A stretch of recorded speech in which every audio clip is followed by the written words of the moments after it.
Okay, and I think we're here, so let me turn this on. Hello, everybody. Good morning, everyone, or it's almost good noon. So let me turn this off so we can get started here. Okay. Ta-da! Hey, everybody, it's Adam Farkas back along with Paul Farkas. I hope all of you are in air-conditioned comfort today. Yes, I know. I heard that it's very hot, actually, in other parts of the country. But anyway, so welcome back to the ZEISS Ophthalmic Digital Summit 2019, day 2. So I hope everyone had a good first day at the conference. And for those of you that missed the first day, you can join on the second day and then just see the recordings of the first day. Correct. So everything is available on demand. So if you missed the first day's classes, come back whenever you want and watch them. The second days are starting now. And let me just show you what's going on here today. So give everybody a little taste of what's happening. So let's pull this forward. So we'll talk about discounts in a second, but I want to let everyone know what's happening today. So starting right now, or actually, and I should mention, by the way, this first lecture, glaucoma progression, putting all the pieces together, actually went a little long. So apparently it's 8 minutes longer than it was supposed to be, which means that each subsequent lecture today will be starting 8 minutes later than it should, just to give everyone a warning. So this one is just going to go from 11 to 12:08 Eastern Time. And it's all about glaucoma progression. Of course, we have 2 experts in glaucoma giving this talk. And we're going to speak with Michael, actually, later. We're going to interview him and talk to him about the lecture as well. And after that, OCT angiography. So OCTA is a big topic these days, and we're going to learn all about it. Really useful, especially if you haven't actually purchased OCTA or upgraded your current OCT to angiography. You can check it out. And then we're going to do something completely different. So it's all about wavefront refraction. And so we're going to have Dr. Benny Pena come on and talk about that too. And again, we're going to try to get him on the phone as well to talk about his experience with using this wavefront system and the lenses that it outputs. So fun stuff all coming up today. And why don't I swing back here for a second just to remind people, what are we doing here? So at the conference, we're offering major discounts on ZEISS equipment. And obviously they're able to do it because they don't have to carry all the stuff to a trade show. Their costs are much lower here. So they can give people who attend really great discounts. Now to get the discounts though, here's what you have to do. Do not forget, when you're in the conference, there's a big door there, right, that says exhibit hall. So you can go in there and you can go into all the different booths for the different equipment. There's one for Claris and there's one for the OCTs and everything else. But when you're interested in purchasing something or getting a quote, just click on live chat and folks from ZEISS are standing by and they can help you and get it already. This is a monumental effort by ZEISS on their end to get all of this done, because when you start typing, they're going to have somebody there responding and who can put you in touch with the right person. So there's a big effort going on behind the scenes to make sure you get serviced efficiently and quickly. So, and the only way you can learn about the discounts is to be there in person to speak with a sales rep. Mm-hmm. We don't have any access to what the prices are or what the discounts are. Right. Yep. So you got to go inside there and get it done that way. Now the good thing is, if you're busy in classes today, that exhibit hall is going to be open for the next month. With the same discounts. So you can go back. Yes, you can go back.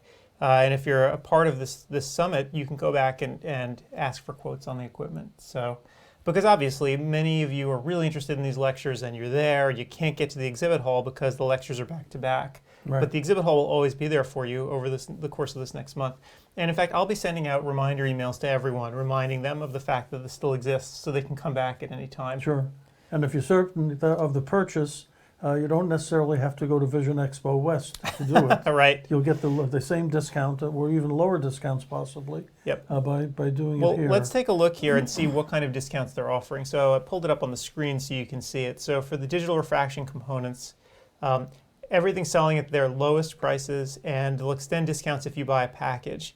and discount equal to freight pricing. I think I figured out what that meant after a couple of Why emails from don't you ZEISS. tell everyone again? So I believe what this means is that basically it's going to be like free shipping. They'll take off an additional discount to cover the cost of shipping, is what it means. Which is considerable. And that's not, it's not insignificant, right? Because it's not like you're buying a cell phone on Amazon or something where it's cheap to ship. I mean, these things are obviously big, complicated, and they need to be shipped with care. So this is a really good saving.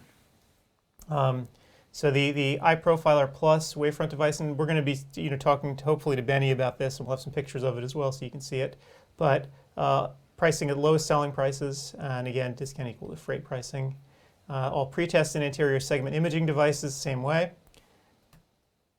And chairs, stands, and tables, something that Paul didn't realize ZEISS would actually sell you, I but wonder they if do. anyone realized. But they do. And exam packages as well with special pricing. Again, if you can put together a package of stuff, they'll always make the discount deeper. So that's all I had to say about that for now. One of the other things that I wanted to remind people of, first of all, I wanted to thank ZEISS for doing this. Sure, absolutely. Because again, it's a big undertaking on their part to throw all of this stuff together. There's a lot that has to go on behind the scenes, not just with putting together all the lecturers, getting the lecturers in one place, getting the lectures done, having the lecturers standing by, so you can text chat with them. But also on the other side, the corporate side, ZEISS had to get a lot of people involved. And I got to watch the process over the last month or so of how many people on their end had to get involved to make this happen, to bring it to you. So it was definitely a big effort on their part. So and one of the questions everyone asks is, why can't I get COPE credit?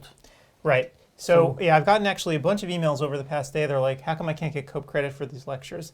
And this has nothing to do with ZEISS or with us, but more about the process of the way CE gets done.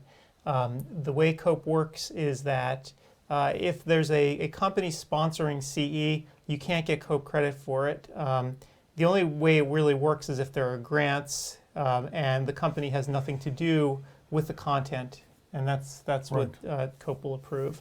But in this case, ZEISS was really the driver of the conference, and they worked really closely with the speakers to try to put together the best presentation possible. Right. And so that's what they did.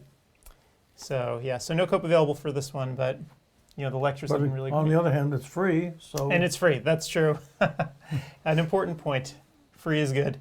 And so I'd also like to remind people, I mentioned it yesterday, but I have to just mention it again. We have a few minutes to kill here because I found it really impressive. So as you know, yesterday was the 50th anniversary of man walking on the moon, right? The Neil Armstrong and Buzz Aldrin came down.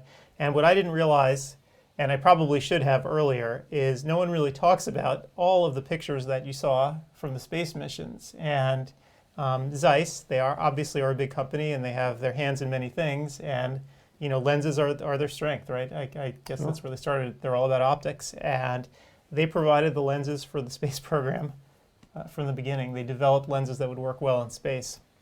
Impressive that 50 years ago they had lenses of this quality. Yep. Yeah, so it was a huge undertaking for them, and it's kind of amazing. And we wouldn't have the footage that we do of the space program if it wasn't for ZEISS. So kudos to them.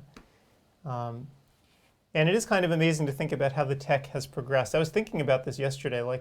People are talking about returning to the moon, and it's plausible. We have the technology to do it. We did it 50 years ago, but I almost can't imagine being an astronaut back then, where people thought this might work.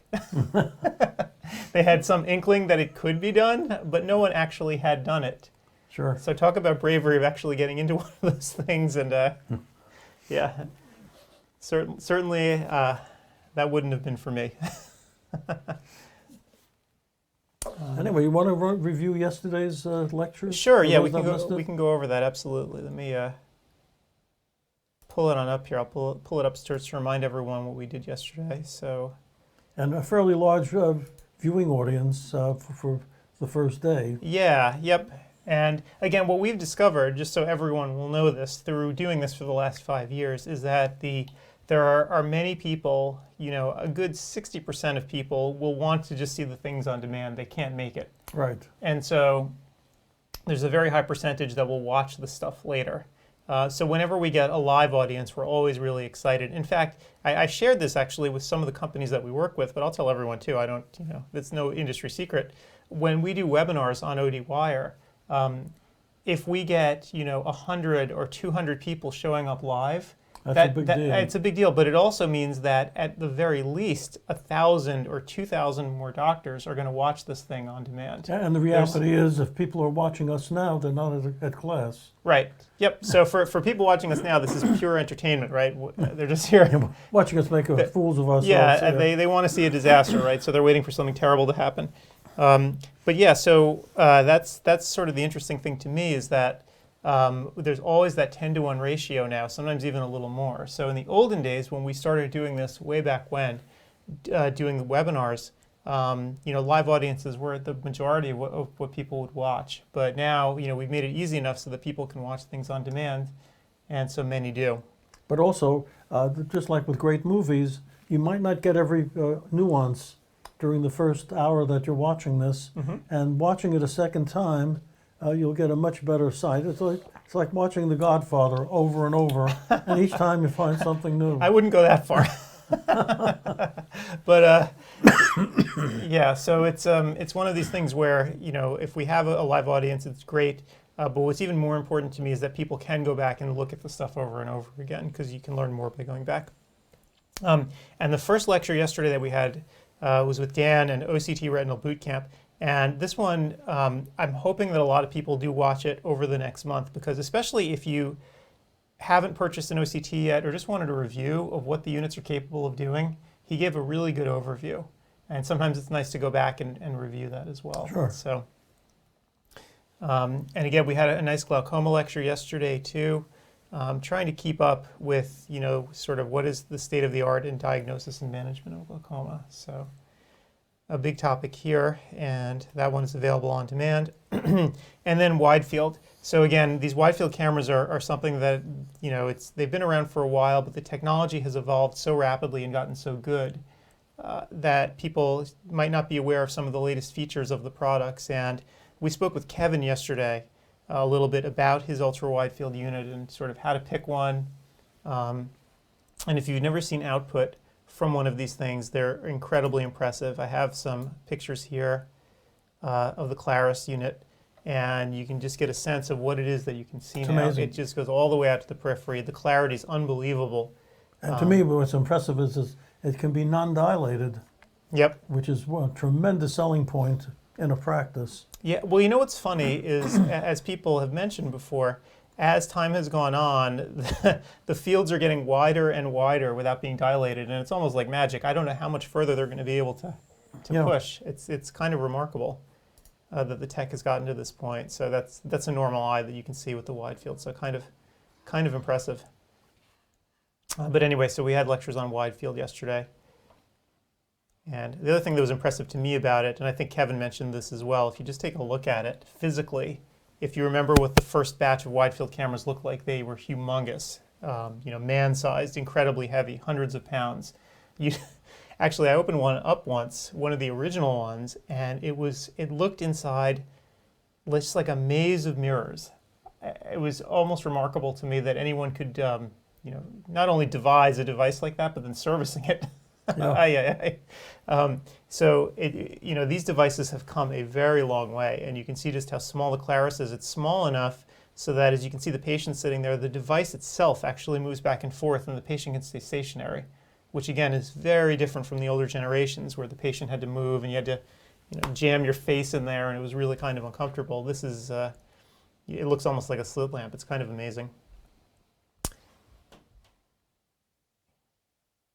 And the important part is also that I got out of it is that you can do this as a wellness exam. And even though the insurance companies might not pay for the exam, most patients are quite willing to spend that extra few dollars to get a baseline reading of what their retina is during their healthy time. Yep. For down the road, when they're not as healthy, they have something that they could look back on. Yep. And in terms of, the practice management aspects of this, we spoke with Steve Silberberg yesterday, who's been using a wide field unit now for many years, and he discussed his experience with it and how, in his practice and the way he uses it, the device itself, it paid for itself relatively rapidly. Right. And in fact, what I'm going to do is take that interview with Steve, and I'll splice out a little 2-minute chunk of it. And Sure. put it up on the site so people can listen to his experience and how he implemented it in his practice. And it's not that hard to learn to use it. Right. So technicians in your practice can do it. Absolutely. So not tying up an OD doing it. Oh, absolutely. The techs can do it. In fact, if I asked Steve right now, if he even knew how it all worked, I wonder if he would, because I'm sure that he might have been trained on it in the beginning, but I don't think he personally went in and took many of these pictures. Sure. And Steve, by the way, is online right now. He is not in his swimming pool. He's not, trying to escape the heat. I guess he's in his little office at home watching right now. So he's saying the glaucoma lecture that's going that is excellent. So, and for those of you that don't know, Steve Silberberg, he's our partner in CE Wire. He's the guy that's responsible for all those great speakers. And yeah, Steve is really the one who tries to wrangle all the speakers together and make sure that the content is good. It's a monumental task. For something like this, obviously there's only a few lectures here, but when CE Wire, we have 40 or 50 speakers each time out and lectures, so it can be rather challenging. So Steve, does a quality control to make sure that it's all good. Okay, so that covers yesterday. That covers yesterday, and if you missed it, again, you can see it anytime you like. It's all there. And again today, as Steve just mentioned, he's in the glaucoma lecture right now, and he said it's really good. So I would advise everyone to just come on in and take a look or a listen. And in about 10 minutes or so, we're going to get Matt West from ZEISS to sort of talk about digital refraction, and he's got a lot of other things too. He's going to talk about the ZEISS's new slit lamp designs. So he's got a bunch of things that he wants to talk to us about, so we'll get to him momentarily. Meanwhile, one thing that I can talk about here, since it's the morning, and you can see us on camera. I've been hiding us, but man, so this weekend, one thing about Portland, and I can get off on a tangent since we have a few minutes. One thing about Portland is that, as you know, it rains here a lot, right? Yeah. But when the summer comes, the rain stops. And when the rain stops, people want to go out and do things, right? Yep. Because it's that time of year you go out. So this weekend, as this conference has been going on, and Paul and I have been doing this, I have been out doing adventurous things. And as soon as this ends, then going out. So 2 nights ago, as I mentioned before, I got dragged against my will, right, to a concert. I got dragged out to, let me show you here. So I got dragged out to a concert, right? And I was fine going, but at some point I was like, I have to get back. I mean, this was, we had another thing to do, right? So I'm just like dragging. So, and I mean, if you look at the concert, it's like, oh my God, what am I doing here? It was an outdoor concert. Like, you had to bring your own lawn chairs. So by the end of it, like my back is just like, ugh. And then, so that was 2 nights ago. And so my back still hasn't recovered. I'm just here screaming in pain. Definitely, as you can see, I'm way too old to be there. And then last night, after our broadcast, I was tired and dragging, but we wanted to go out to dinner last night, and Portland, has a huge number of restaurants for a city of its size. Right. And so we went out to a place last night that it's an all vegetable restaurant. It is. Is it vegan?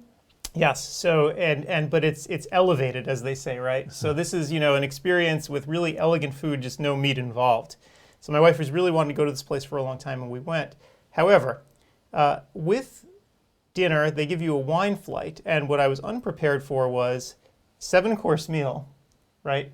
Each course got its own wine pairing with a full glass of wine. Really? And of course, it's vegans are drinkers. And so it's vegetables, right? So I'm looking at this, okay?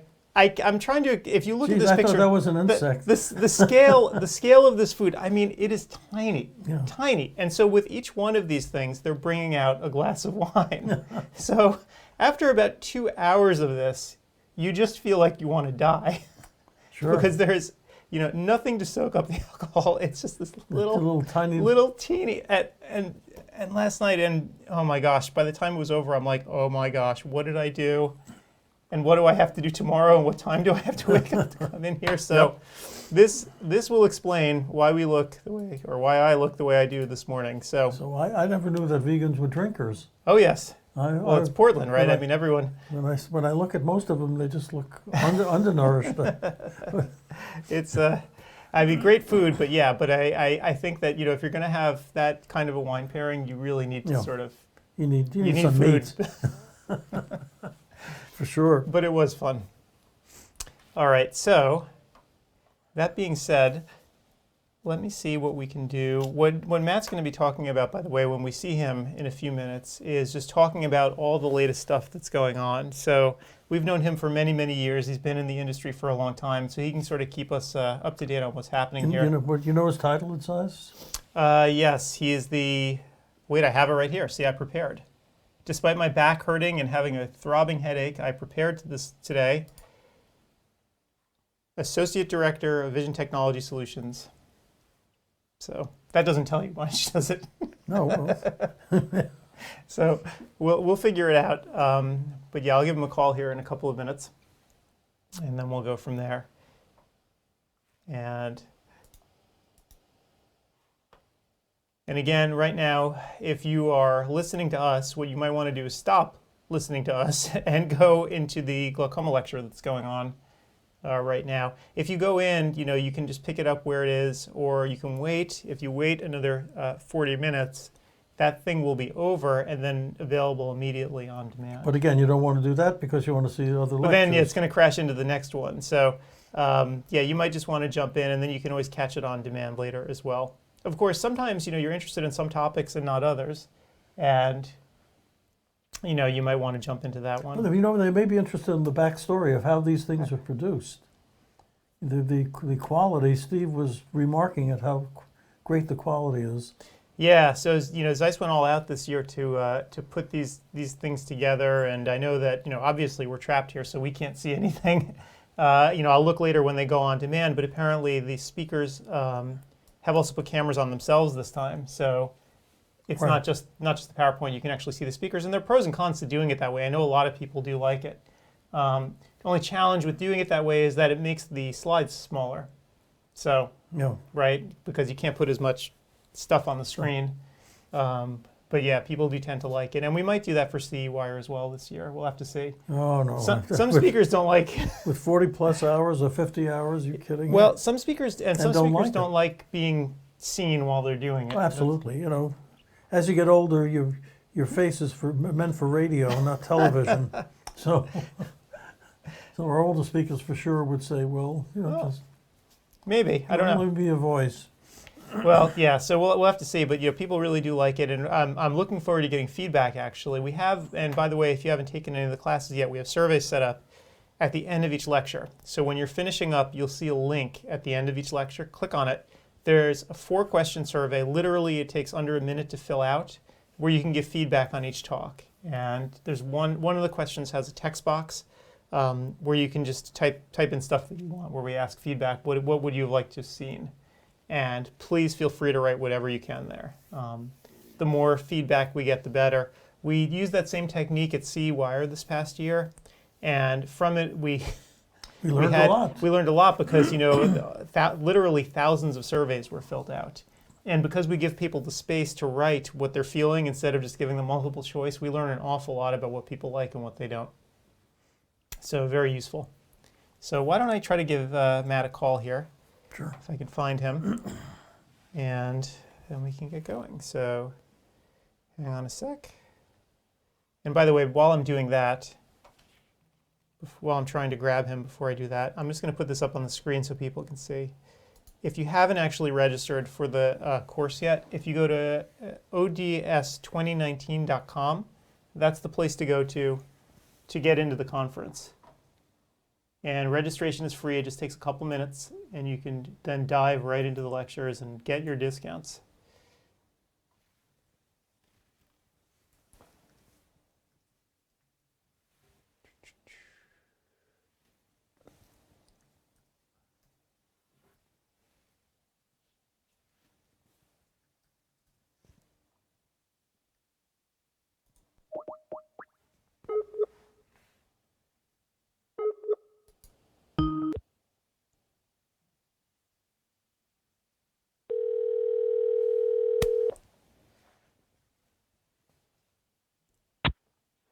Good morning. This is Matthew.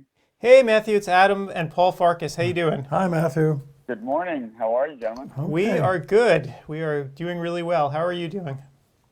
I'm doing well. Excellent. We had a question we couldn't really answer. What do you do with ZEISS?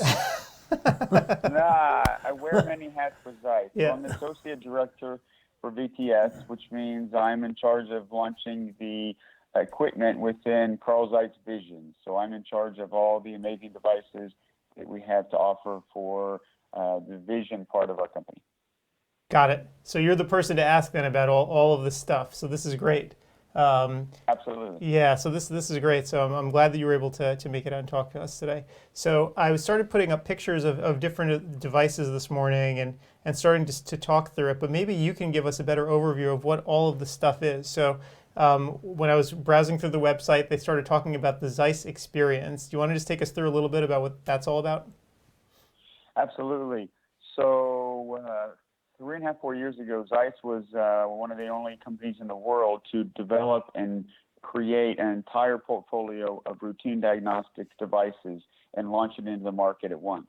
So whether it's pretest, exam lane, centration devices, now ZEISS has a complete portfolio, and as part of that portfolio, we have our digital refraction system. And our refraction system is different than anything else in the world. We really focused on the experience for the patient, the technician, and the optometrist. So when the patient walks into the office, the iPad is really the conduit of where all the data is stored. So the patient walks in, we take the iPad, we walk into the pretest room, we use those devices, gather the information for the current prescription. We use the eye profiler and take the fingerprint of the eye, so we get the topography data, the autorefraction data, and then we move into the exam room where that same iPad is used to control the digital refractor, and we go through the subjective refraction. And then once we finish that subjective refraction, the data is sent to the EMR. The optician then takes the patient into the optical, and that same iPad then gets us the data for the lenses and the frames and gives us that very precise data. And then we finish off where the patient sees the experience is different than any other experience using the iPad and that one-on-one experience throughout the entire office. Right, so the doctor is not constantly bouncing back between devices, right? Like diverting their attention to a computer or anything else. They just have the iPad with them, so they can sort of stay facing the patient as well and give them their undivided attention. Exactly, and they have that one-on-one where other systems may have a controller with knobs and buttons that sits on the desk. The doctor uses the iPad and is next to the patient again, so they have that intimate conversation rather than having their back to the patient. Right. And one thing that I was looking at too was this idea of eye scription, and I guess this has to do again with the digital refraction system. Can you talk to us a little bit about that? Because I was trying to look it over on your website. I pulled up a picture here on the screen as well, talking about that as well, these eye scription lenses. Absolutely. iScription has been around for about 8 or 10 years here with ZEISS, and iScription uses the eye profiler, which is an aberrometer topographer, gets the fingerprint of the eye, and then allows the doctor to take that information, marry it with the manifest refraction in the exam room, and then creates a lens that's good equally for day and for night. So the patient has a lens that's good throughout their day and evening, and that's a personalized prescription that's not available from any other doctor. Right, and I'm pulling up pictures of the eye profiler now so people can see it. So this is the aberrometer that you were talking about. And yep. So that information lets us create a new lens, and that new lens gives us sharper images. Think of it like an HD image versus an older image watching TV or watching movies. Better color, better contrast, and better vision in low and night conditions. Right. And this is an easy learning curve, so technicians can do it?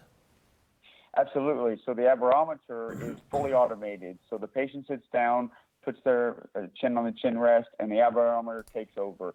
So within 45 seconds to a minute, it reads topography, aberrometry on both right and left eye, and then lets the technician take the patient into the subjective refraction. Right, and I'm looking at the user interface of it. I can see it looks like a touch screen. It doesn't look that difficult to learn. Absolutely. Cool. And in terms of the lenses themselves that are created from the device, how does that actually work? Which labs can actually create these lenses? The iScription lenses are only available from ZEISS. So what we do is we take the information about the low and high order aberrations and we minimize the effects of those aberrations. So it's only available through a ZEISS lab. Right. And ZEISS labs are throughout the United States?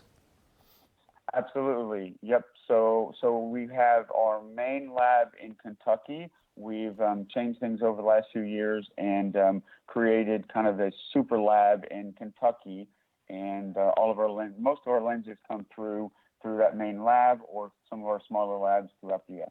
Right. Cool. Okay. So one other thing I noticed from your website, there's been an evolution of your slit lamps. And again, I can pull this picture up here. Whoop, there we go. You want to talk to us a little bit about what's going on in the world of ZEISS's slit lamps? Absolutely. So you may all be aware that in 1911, ZEISS created the first slit lamp, and over the last few decades, we designed a generation of new slit lamps. So in the 1990s, we came out with the 115, 120, and 130 slit lamp, and those were all in a similar fashion where the optics were, of course, world class, but the way the lighting and the knobs and functions were in certain spots. Well, we decided to change the game, and 2 years ago, we created a tower-style slit lamp. So ZEISS now has a integrated style slit lamp, many of them, and then we have now a tower style. So we have a slit lamp for any and all doctors that are used to a certain style slit lamp, either integrated or a tower style. Cool. Yeah, so we're looking right now at the picture, if you can see it on your screen, of sort of the evolution.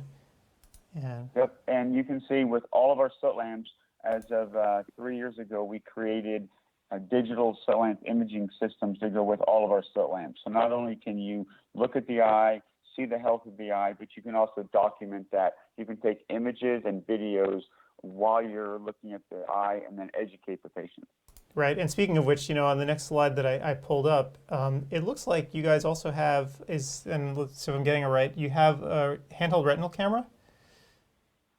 Yeah, so of course we're the gold standard and industry leader for OCT and retinal imaging. We decided to change the game a little bit and create a handheld retinal camera for those practices that if there's multiple practices or if you go to nursing homes or missionary work, you can take a retinal camera that gives you a 40-degree field of view, 5-megapixel results, and be able to take those images and load them into Forum or load them into the EMR. So now you've got a solution that's also portable that can lead you into the other retinal devices from ZEISS.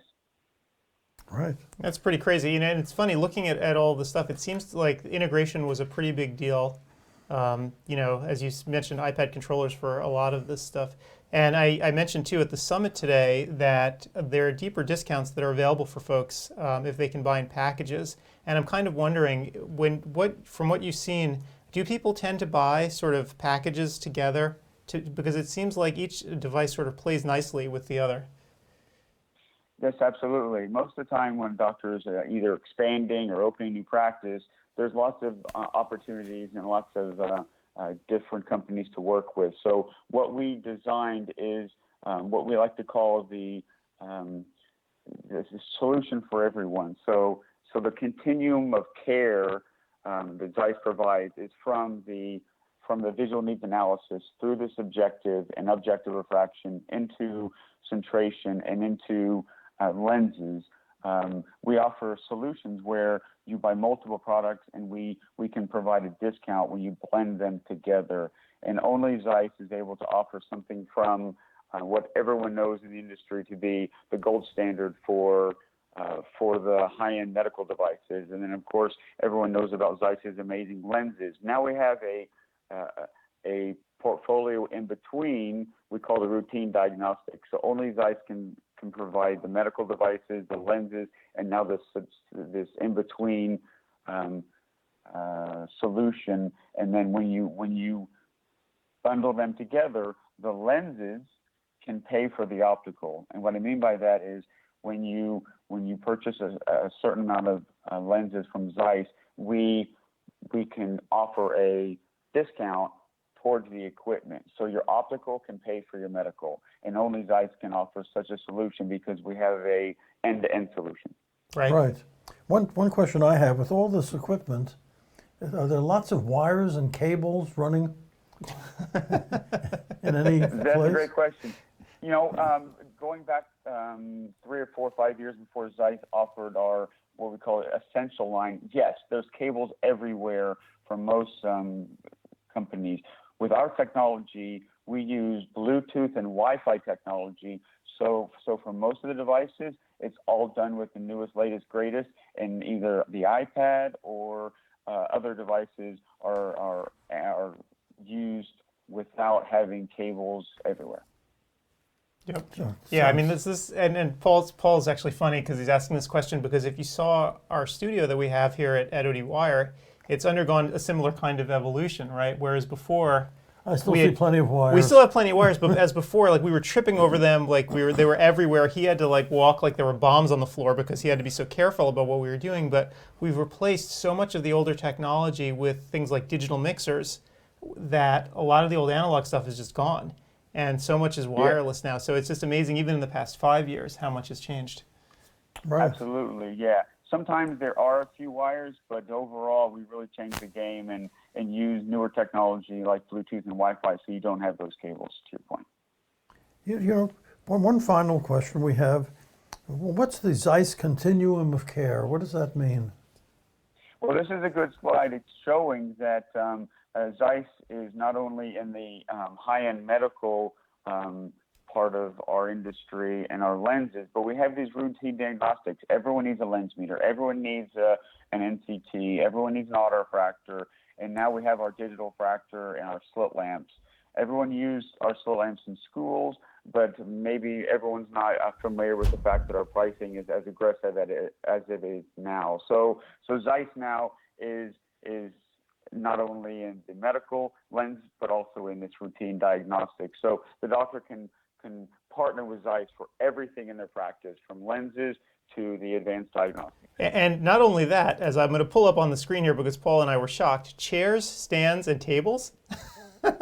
Yeah, we in the last couple of years, we've changed the game a little bit. So not only do we have the advanced diagnostics, but everyone needs a chair, everyone needs a stand, everyone needs tables. So now you can look to ZEISS to partner for your chairs and stands, your slit lamps, your acuity system, and also those medical devices in the pretest area, and then of course the world-class optics for the lenses. And the tables are specifically designed for the specific instrument? Yep, whether they're tables that are used for wheelchair patients or they're tables that are.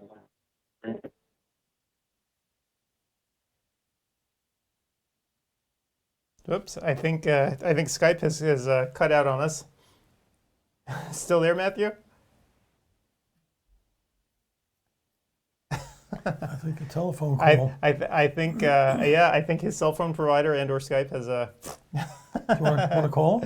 I could try him again. Because we still have a few more questions. We do. We'll call him right back. Come back.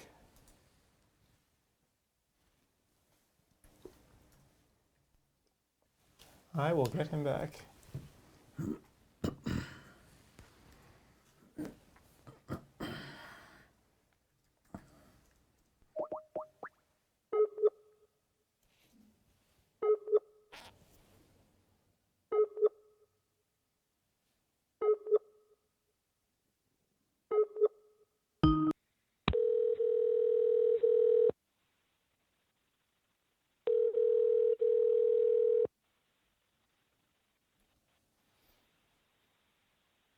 Hello, everyone. Hey, Nothing like Sorry doing about stuff that. live. I'll blame our provider for that. There we So go. I'm still here, and I'm happy to talk more. Excellent. So yeah, Paul and I were just really surprised by just sort of how comprehensive everything is now. It's sort of a sea change. Then again, we shouldn't be that surprised, right? Because we were talking before about ZEISS lenses and going to the moon. So And you do a lot of things. Speaking from the point of view of a person that's very unhandy and frightened to death of anything mechanical, when the instruments come in, how does ZEISS handle setting these things up?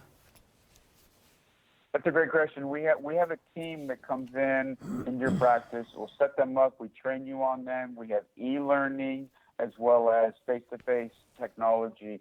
So we can be in your practice and teach you how to use the digital fraction system. Usually that takes a day or two to get used to. We're there to be with you the entire time. And by the way, in Kentucky, we've now created a team of 10 people where when you have a question, you call in, they can answer your question. And for our support, if there's a problem with the device, different than any other company in the industry, if there's any problem whatsoever, we overnight a swap of the device. So the next day you get a replacement. So you don't have to wait for a team to come in and figure out what the problem is with the device and then order the part and bring the part in. We cut all that out. We overnight a replacement device. So the next day if there's a problem with technology, because as we just saw, there can be problems, we get a device replaced the next day. Right. And if people call in with problems, they get a ZEISS person, not someone in India or It's right. It's not a third-party person. We have a team that have been trained on all the devices, whether it's technical, whether it's network, whether it's clinical. They can answer those questions, and we can solve the problem. And again, if we can't solve the problem, we just say, let's just replace the device tomorrow. Right. And one final question. What does the optometrist do with all his old stuff?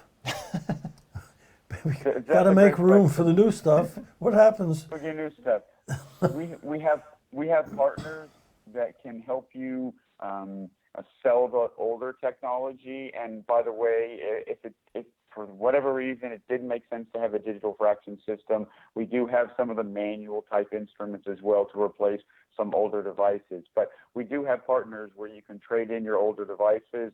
You have some value in those, and then you can use that to trade in towards the new devices as well. Great. Very cool. Matthew, thanks so much for doing this today. I You're hope, a wealth of information. Yes, Matthew. and in fact, I'm going to lean on you, in fact, going forward, because it seems like you can answer literally every question we have. Well, that's what I'm here for. Thank you for the partnership. Very excited for today, and let's go ZEISS. All right. Okay. Thanks a lot. Thanks. Thanks. Bye. Well, that was informative. Yes. Matthew's a good guy to know, so we'll save his email address because he definitely can help us answer a lot of questions, especially down to the nitty-gritty. I think he has a very intimate knowledge of all of their devices, so that's really cool. All right, so what time is it? Okay. It's 8:45 our time, so that means... We got still time until Michael comes. Yes, we do, because he's still finishing up, and in fact, we're going to give him an extra minute or two, probably because of his, his course is going to wrap up a couple minutes late because it's longer than they had planned. So. And I'm sure there were questions. Oh yes, absolutely. But anyway, for those who are listening, as you just heard from Matthew, head on in to the exhibit hall because you can get deep discounts on various ZEISS equipment. So if you're looking to outfit your office, this is a good time to do it. I think one of the objections to doing things online, I think for a lot of people, is that they can't feel the equipment, they can't see it, they can't touch it. And it's valid. I understand why people say that. However, if you've been on the fence for a while, you've seen this equipment before, you've been to trade shows before. Absolutely. This is the case where it's probably time to leap instead of just look. Because they're going to be able to cut you the best deal today. So definitely at least go into the exhibit hall and contact somebody. And we're not in the trenches, so we're not asking all the questions. So if you have additional questions, those are the sales reps that you want to speak to when you go into the booth. Yep. It's not just a single booth. There are several booths? for different? Yes. Yeah. So they made different booths for different products. So if you're looking for a Claris, you want a wide field, you can go there. You can look at OCTs in a different place. So yeah. So you can look at each individual product in there, and there are videos about each one, product sheets, and so forth. And of course, each room has sales staff standing by who understands the product, and if you start chatting with them, they can help you. So I would definitely say if you're in the market for it, this is probably the time to leap. And again, if for some reason you're in classes right now, you're not listening to me because you're listening to the lectures, this exhibit hall is going to be open. So go in whenever you get a chance. Are we going to be replaying this on ODwire? This will be. In fact, this is going to be on a loop since this is day 2. The way it's going to work is on the live stream page, this entire video, I don't know who's going to want to sit through the whole thing, but this live stream that we're doing will be looped permanently on this live stream page for the next month. So everything we're doing today will be there. People can come back and listen. But what I'm probably going to do as well is chop up these little interviews that we're doing and put them on the site so people can watch little, 5-minute bites. Yep. People's attention span is Very getting short. less and less. It's very short. On ODwire, I tell people, don't write long tomes. Short and sweet. Well, I think if you have something to say, then writing something long is, Yeah, but no one's going to read it. You have something to say. I think that if you are a good writer, people will read it. I think the problem is when you think you're a good writer, but maybe possibly you're not great, and then you write something that no one wants to read. I think that's an issue. I mean, the issue is be the USA Today. Don't be the New York Times with a piece. Yeah, I mean, unless you're an incredible writer, writing really long things is usually a turnoff, especially online. We know from our own data, just looking at what people look at on ODwire, if you're going to do something long form, it's got to be super interesting. And make your points the first 2 paragraphs. Right. Yeah, I mean, things like, people they'll hang on for something that's technical. So if you're going to write like a case report, people will read the whole thing, even if it's long. OCT videos, OCT interpretations, the most popular videos on ODwire, far and away. And they're long, right? I mean, the ones that we post are over an hour long. There's one that's 2.5 hours long. And, people watch millions of minutes of it each month. But there are pictures, right? They're not just words. Yes, there are pictures. Okay. But if there's something valuable, people will watch and read long-form things. But you're correct in general. Try to make it short. So that's why for this live stream, when we go back, I'm just going to take these interviews that we did and cut them into these small pieces. Or for instance, when Dr. Silberberg gave us advice about the economics of wide field imaging in his practice. Right. That's useful. And having just a 3-minute segment about how he implemented it to be profitable with it is something that I think people would find useful. So that's one of the big questions. How do I pay for these? Sure. This is not cheap. And that's a completely valid question. But what was interesting about what Matthew said, though, about how ZEISS is bringing the 2 halves of the company together, right? So for the spectacle lenses and the medical instruments, and they're trying to bring the 2 halves closer, which is not always easy. And it's kind of great that they're kind of working together. Yep. So is sort of an integrated solution for everything, and tables, and chairs. Yeah. So because the economics are always a key issue with most optometric practices. Sure. They got to pay for things. Sure. As they should be. I mean, I think, if you're looking at the equipment, and I can just pull it up here right now, I think one thing that I'd love to have dug deeper with, Matthew said that the optical can help pay for the medical, which is I think that's how he said it. Optical can help pay for the medical. Right. So and that's a really interesting proposition. So you have to use a ZEISS laboratory for the eyeglasses. And the lenses. And the lenses. Yep. So I'm sure that raises a whole million other questions. It does. But it is interesting, though. And, especially if you have unique products like the iScription stuff, right? Where you need to use wafer and aberrometer, and you can make a superior product. In that case, it starts to make sense in a lot of ways. So I think it's going to be interesting to see what people do and how they implement it. And I know Dr. Silberberg uses ZEISS lenses in his practice. And, getting a pair of glasses is not something that you just get for a month or two. Right. Unfortunately, a lot of people keep glasses for not only a year or two, but 5 years and 10 years. So if you amortize the cost, even if the eyewear is much more expensive, you can give a business proposition why it does not. You do it. What does it cost per day? Right. And it's not that much. Yeah. Yeah. I mean, if you, I think it's just a matter of presenting it to the patient, and I think you have to make it valuable, right? You have to make them understand the value in what you're doing. It's very special. Yep. People these days, they think nothing of spending $1,000 on a phone, right? Yep, absolutely. And or how about a couple of hundred for meals? there you go. Right. You went to a wine a couple fair. hundred to make myself sick last night. Yeah, what did it cost you last night? Yeah, exactly. To eat rabbit food there. Right. So a couple hundred for there you go. So it's just what's important. Right. So it's actually determining what is important and trying to communicate it to the patient properly. That was a mistake. I mean, it was great. Don't get me wrong, but Yeah. my goodness. I think a nice rib roast would have capped off the meal nicely. Oh my goodness. But yeah, it's interesting. Just, and I'll pull it up here again. Seeing what ZEISS has done, and I'm just taking a look here. What you're looking at right here is the HFA3, right? The perimeter and the Cirrus unit, the OCT. And what they're trying to do with all of their instruments is try to integrate them together better, as we just heard. This is actually a combined report, and I think we're going to be talking to Michael about this in a few minutes. Just about how they're trying to make the instruments play really nicely together. Right. Because in the beginning, when a lot of this tech started to first hit, all of the devices were kind of standalone. And you were bouncing back and forth between them. They'd all have their own individual output, and it was kind of a mess. And now you're seeing sort of much more integrated solutions. Right. As Matthew mentioned, you can control a lot of their stuff with that. So they're taking advantage of the fact that user interfaces on things like tablets have come a very long way, and they're very flexible, so you can start using them for all kinds of instruments.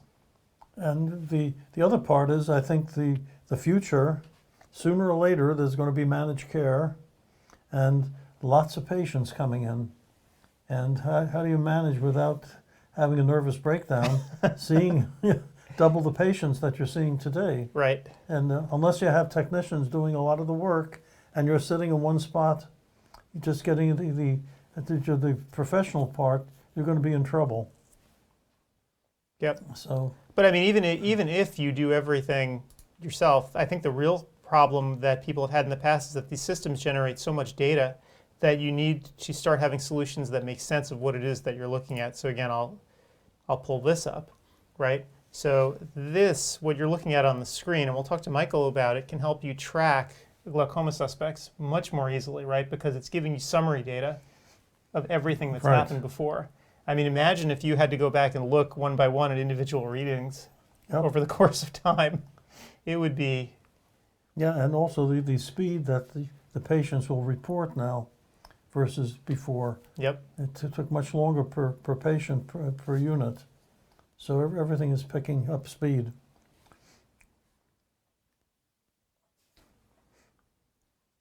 Yep. Yeah, it's useful. It is useful, and it's funny too. One thing that it just struck me as I was looking at this, how ZEISS's industrial design. Have you noticed that not only are the units all integrated together, they're all starting to look the same? Yeah. Absolutely. Not an accident, I'm sure.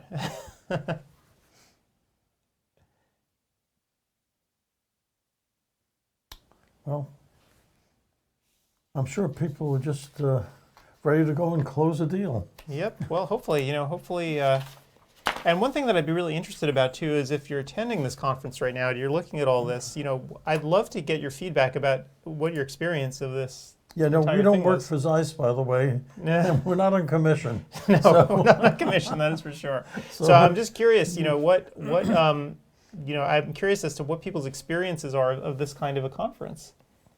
I know that the last one was incredibly popular, and that's why ZEISS wanted to do it again. But I'm wondering from the perspective of people who've taken these courses and are participating, what their experience is like. Yeah, to get some idea. Yep. So definitely fill out the feedback form if you're taking the classes, because we really want to know.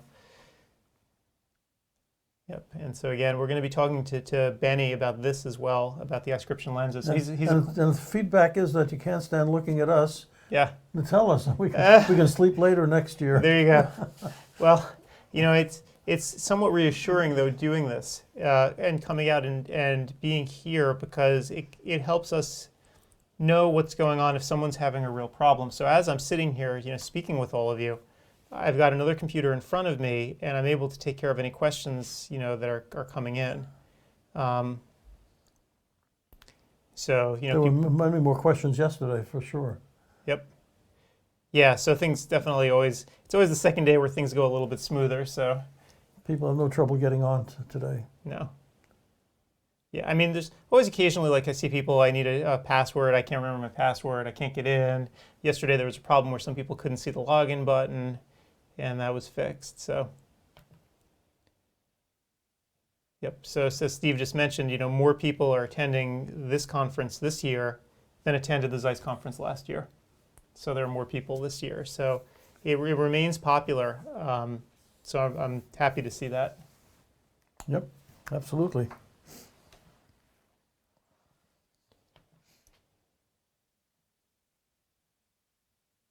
Okay, it's almost noontime there. You think if we call him? I want to give him 5 more minutes, because remember, his lecture's going long. Right. So what happened is, and it was funny because they let me know, the folks at ZEISS let me know overnight last night. They're like, that first lecture is going to run long, no doubt about it. So why don't you push all the lectures back? And so that's what we did by 8 minutes. So this first one's going to run, 10 minutes long, maybe 8 minutes long. So the next one's going to start a little bit later. So yeah. So and these are all recorded, even though we consider them live because the speakers are there. But the real problem that a lot of the speakers have is there's going to be questions afterwards, right? And there's a question and answer period. So if the talks run long, then the questions can run over. And so what I don't want to have happen right now is I don't want to have to talk to Michael and him having to keep answering questions. Yeah, exactly. I don't want him to have to do 2 things at once. I don't want to torture him. So, yeah, so we can just see how it's going. But right now, otherwise, I'm looking right now at all the different things that are happening, and most people seem to be having an easy time getting in, which is good. And people are signing, more people have signed up for the conference over the last day. Even as the conference has gone on, which is great.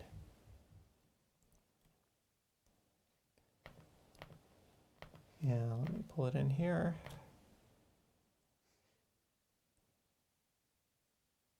Yep.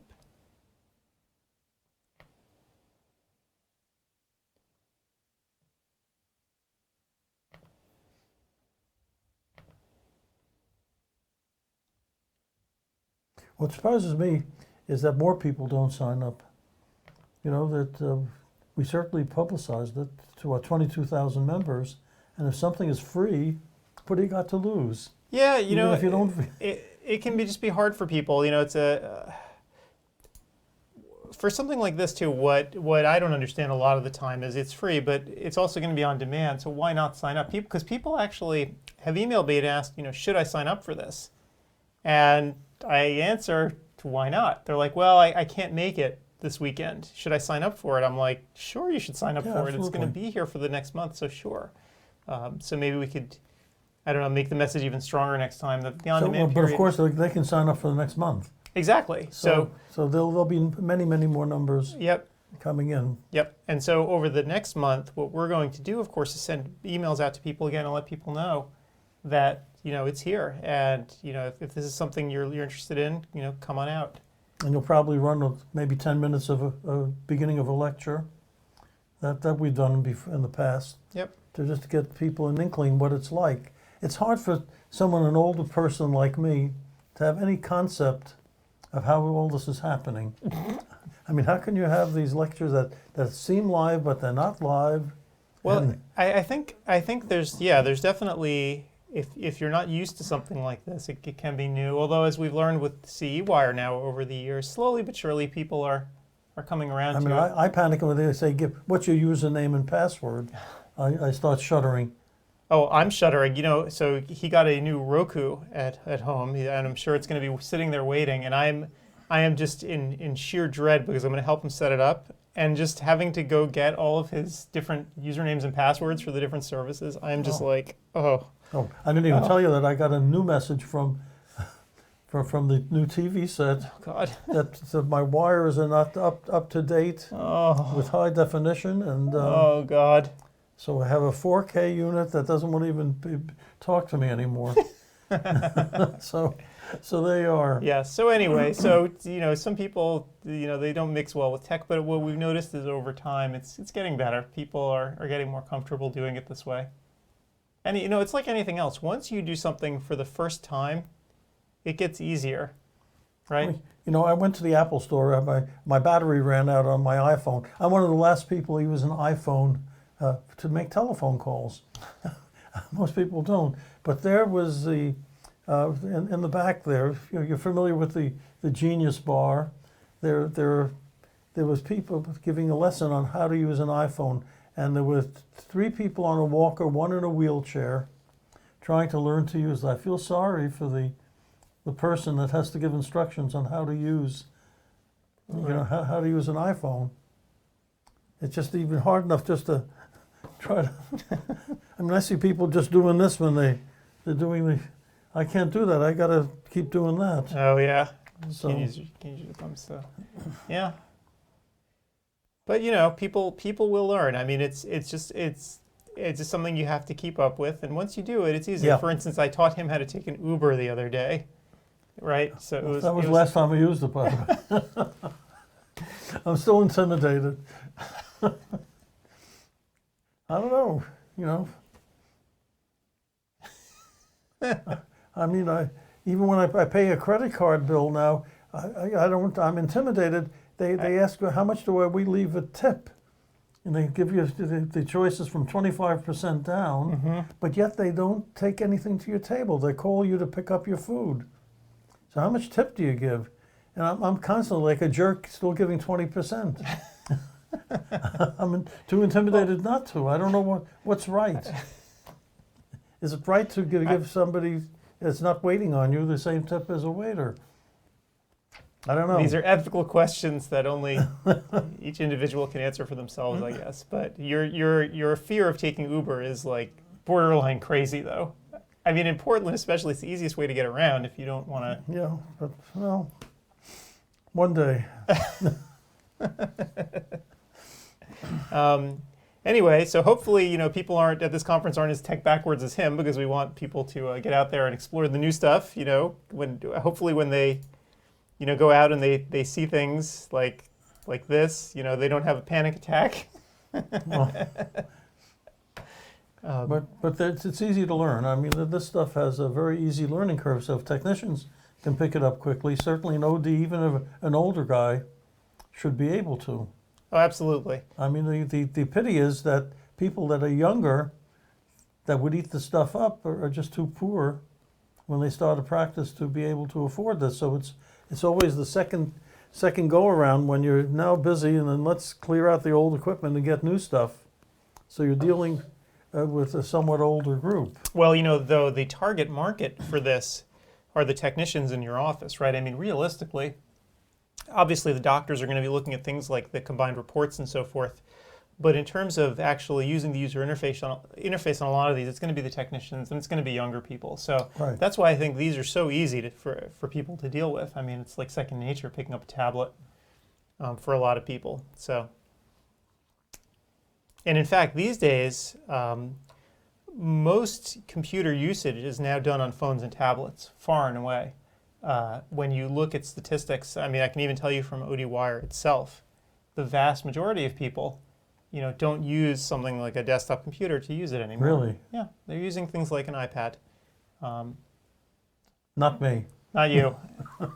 Well, if you write a lot, obviously it's easier to use a real computer. But a lot of people, if they're just reading and just looking, you use the computer that you have, and what most people have is what's in their hand, right? Well, my problem is I think a lot of people are using an iPhone, and they're leaving long discussions. I don't know how they can type with their thumbs that quickly, but it always comes into me as the editor in a single paragraph. So I can get these long things in a single paragraph, and that's impossible to read. So I got to start breaking things up into paragraphs. Is it tough to make paragraphs on the iPhone? No, not at all. They just don't, they're just Don't do lazy. it. Okay.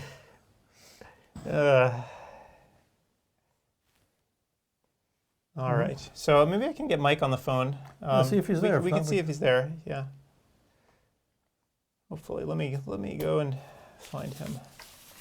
Well, while you're getting it, let me talk about him a little bit. Sure. He's an associate professor at the Illinois College of Optometry. He's chief of staff at the Illinois Eye Institute. He runs the glaucoma service at the Illinois Eye Institute. And his practice is exclusively glaucoma and co-managing surgical care with 2 glaucoma specialists. So, Michael Chaglazian is truly an expert on glaucoma. So when he gave you this lecture, it's the real thing. So for those of you that had missed his lecture, after we speak to him, you'll be able to see it because it's on demand. Indeed. So let's see if we can get him. I will find him.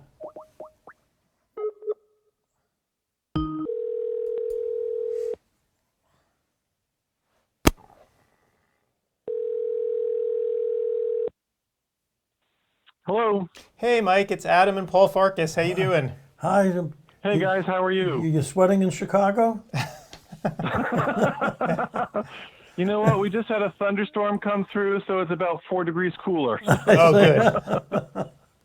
Yep. I'll only melt in 3 hours instead of 2 hours or something. I was watching some baseball games yesterday, and I was just wondering how in the world is anyone out there across the eastern half of the country? Like, I would just be holed up somewhere. I would not be out at a baseball game. Yes, it was. But we didn't really have any summer until July 1st. June was just a washout like it was. Well, you guys are west, I believe. East Coast was washed out. So I'm going to take it for right now because pretty soon it's going to be -10 again. Yep, Right. absolutely. I spent 4 years living in Chicago, and I lived along Lakeshore Drive, and man, doing the walk every morning was a killer, starting from November. It doesn't get easier. So I grew up on the East Coast and went to school at SUNY, and then I've been here just about 30 years now at ICO. Ah, Wow. right. So I've got a question. How did it go with your lecture? Everything go okay? I thought it was really great. I haven't done a lot of these video things ahead of time, but I think Murray and I were great together. It went pretty seamlessly, and I think we got a lot of key content in there to help individuals using all the technology that ZEISS provides in managing glaucoma patients. It's overwhelming sometimes, and it's been my passion for many years to help ODs across the country do this better. Right. Well, you mentioned technology, and I know that over the past, let's say, decade, things have really advanced rapidly. Do you want to sort of give everybody an overview of what's been going on? Yeah, like everything, you guys are talking about iPhones and typing and texting and all that stuff. Certainly the world around us is changing, and that's certainly no different in all aspects of optometric and eye care practices, and also in the glaucoma realm, if you will. And it's about data, just like the common saying is. It's all about big data, and it's about being able to manage the data more efficiently. So once you acquire sophisticated instruments like the HFA3, a Claris fundus camera, a Cirrus OCT device, or whatever devices you're acquiring, you need to link them together, and you need to make them work together for you and make your work more efficient. Otherwise, you'll be overwhelmed and swamped. Yep, and in fact, we had on Matthew West before from ZEISS, and he was talking about sort of how they're trying to link all their devices together and make the user interfaces more common and make it easier. And actually, I have up on the screen right now a combined report from the HFA3 and the ZEISS. Yes. So I guess Yes. this is Yeah. something they're really trying to do.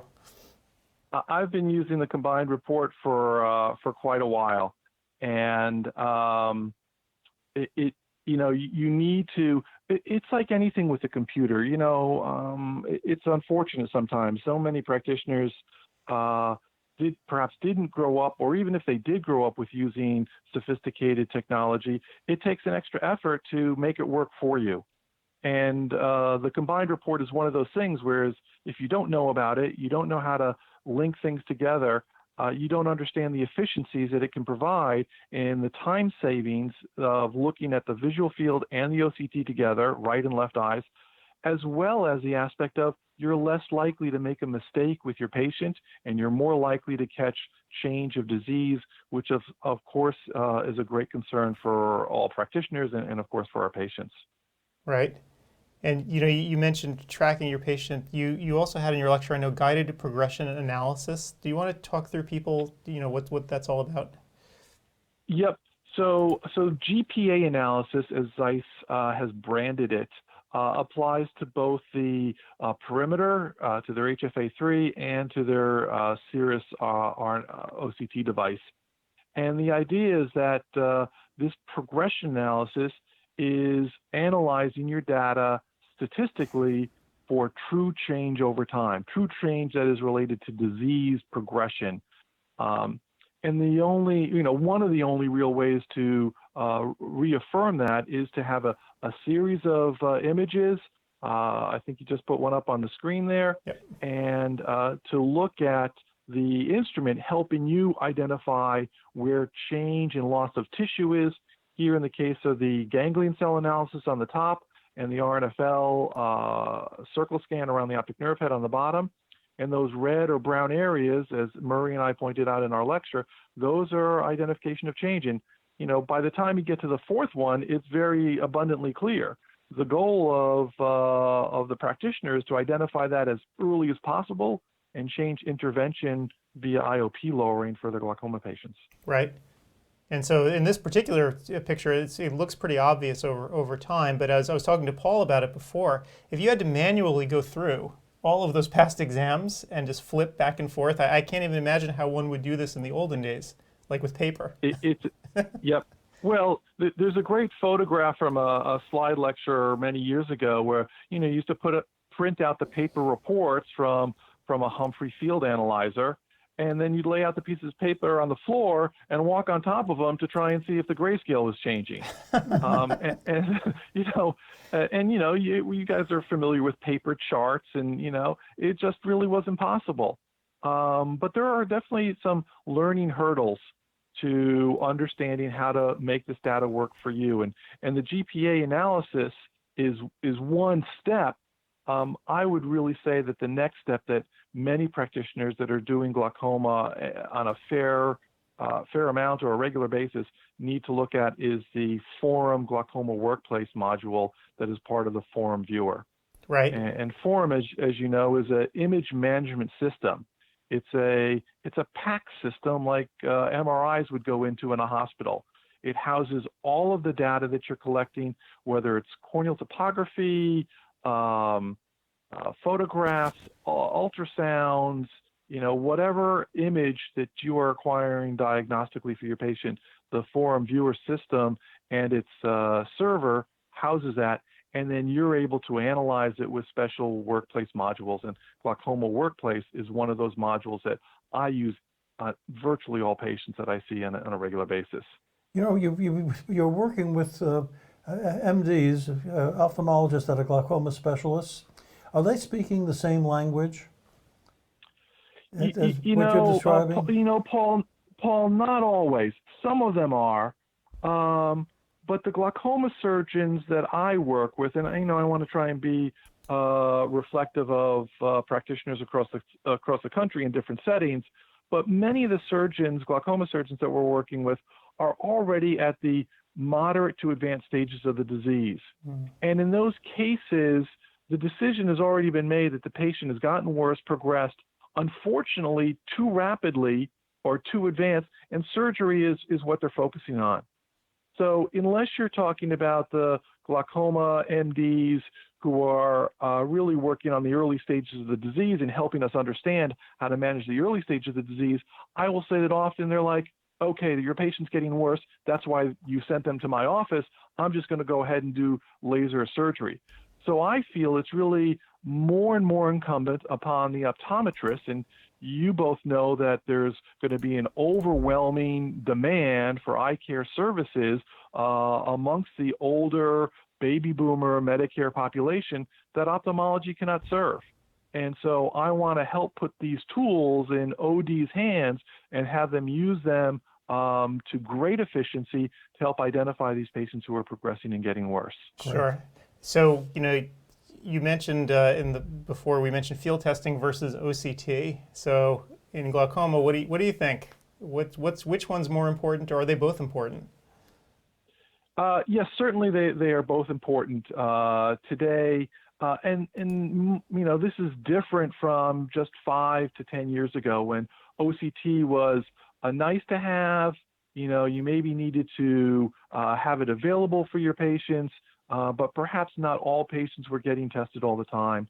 And with the improvement in reliability, ease of acquisition, and the statistical data analysis, both have to be done virtually on all glaucoma patients.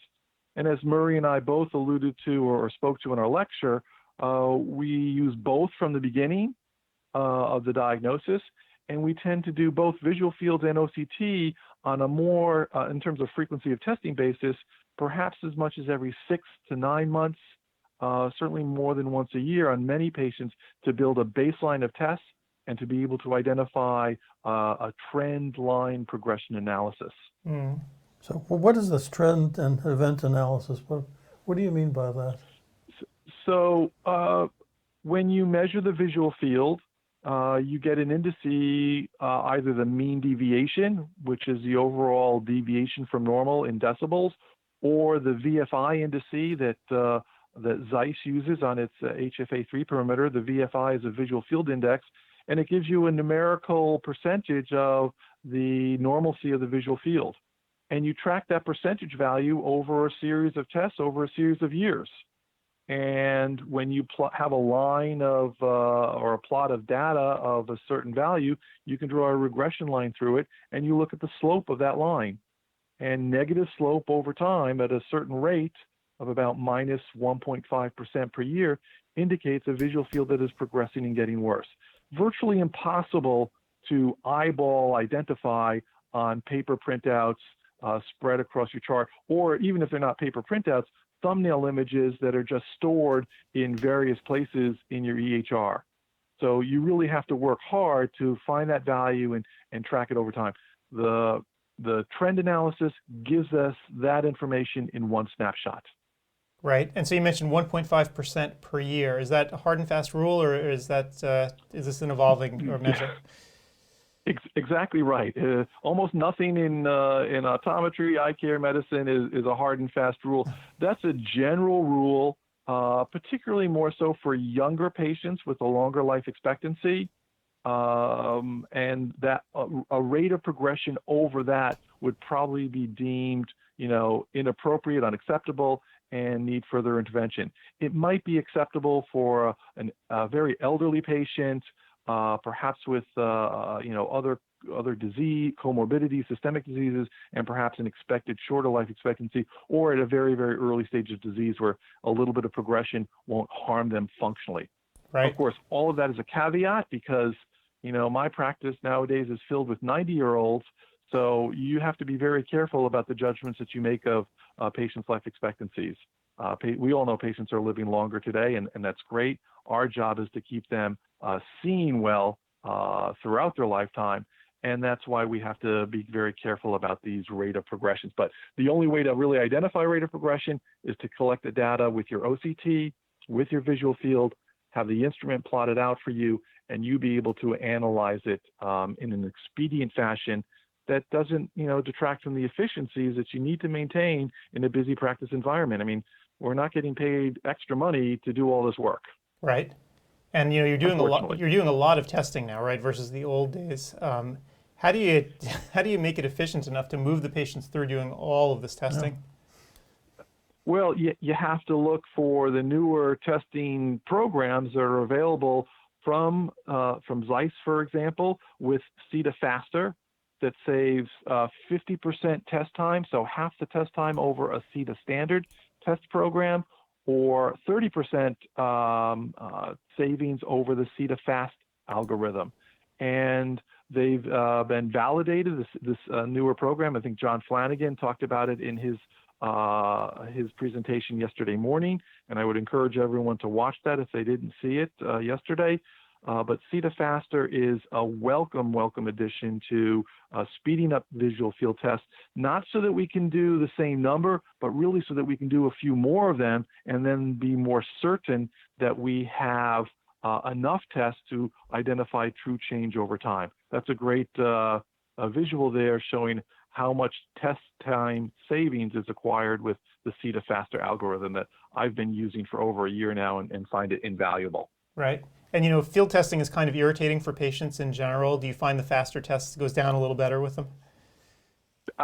I kid you not, they come out shocked. They come out of the perimeter. First of all, they hate me for saying it's time for their visual field test. And then I say, trust me, this one is going to be better.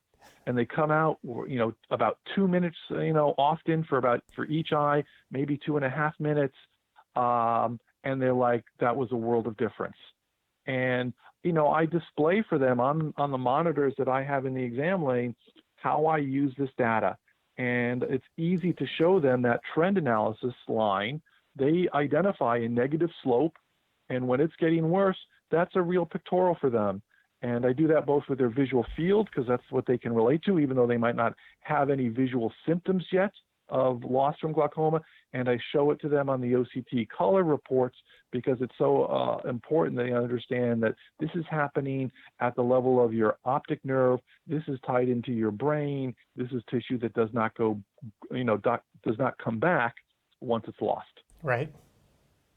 So basically, do you manage an older patient differently than a younger patient when they come in? And yeah, to a certain degree, Paul. An older patient, you have to take into account what their activities of daily living are. They might have more or less side effects with medications that I choose for them. You have to, again, somewhat plan for how bad their disease is and how old they are. And you might not need to treat them as aggressively, but you don't know that until you've done a lot of testing with visual fields and OCT in the first couple of years. And then once you're certain that this is not one of the more aggressive forms of glaucoma, then you can perhaps ease off on treatment intervention a little bit. I'm not saying step back and do nothing, but it's all about individualizing the care to the individual. And for that younger patient, it's really, and this actually goes for both patients, but it's really important to identify all the other additional glaucoma-related risk factors, because we adjust our treatment and intervention quite a lot based on the additional risk factors. So thin corneas, family history of glaucoma disease, highly elevated IOP, perhaps things like low blood pressure or things like that. Those are secondary mechanisms in glaucoma. Those are the things that we need to look for, screen for, and document, and then adjust our treatment as to being more aggressive or less aggressive. Do you have to work with, this is an off-the-wall question. I know you work with glaucoma specialists. Do you still have to work with other medical specialists, speaking of blood pressure and glaucoma? Sometimes, but frankly, not quite a lot. We've talked, in fact, in our chat room, there were questions about CSF pressure or cerebrospinal fluid pressure and how that may relate to glaucoma care and intervention and treatment. And right now, we don't really have the mechanisms to even treat that. We're not even sure if we, if we raise your blood pressure, that's supposed to be protective a little bit, and low blood pressure is most likely contributory to the development of glaucoma, or at least into the exacerbation and worsening of glaucoma. So yeah, we need to screen our patients. We need to screen for sleep apnea, things like that. So it's important to maintain that dialogue, but much of glaucoma is also just done with the optometrist and, when necessary, with the ophthalmologist. Right. So I guess, we have just a couple minutes left here. If you had to give some key tips for docs, and who are general practitioners, not glaucoma specialists by any stretch, they have an OCT. Yep. How do they proceed from here? What should they do?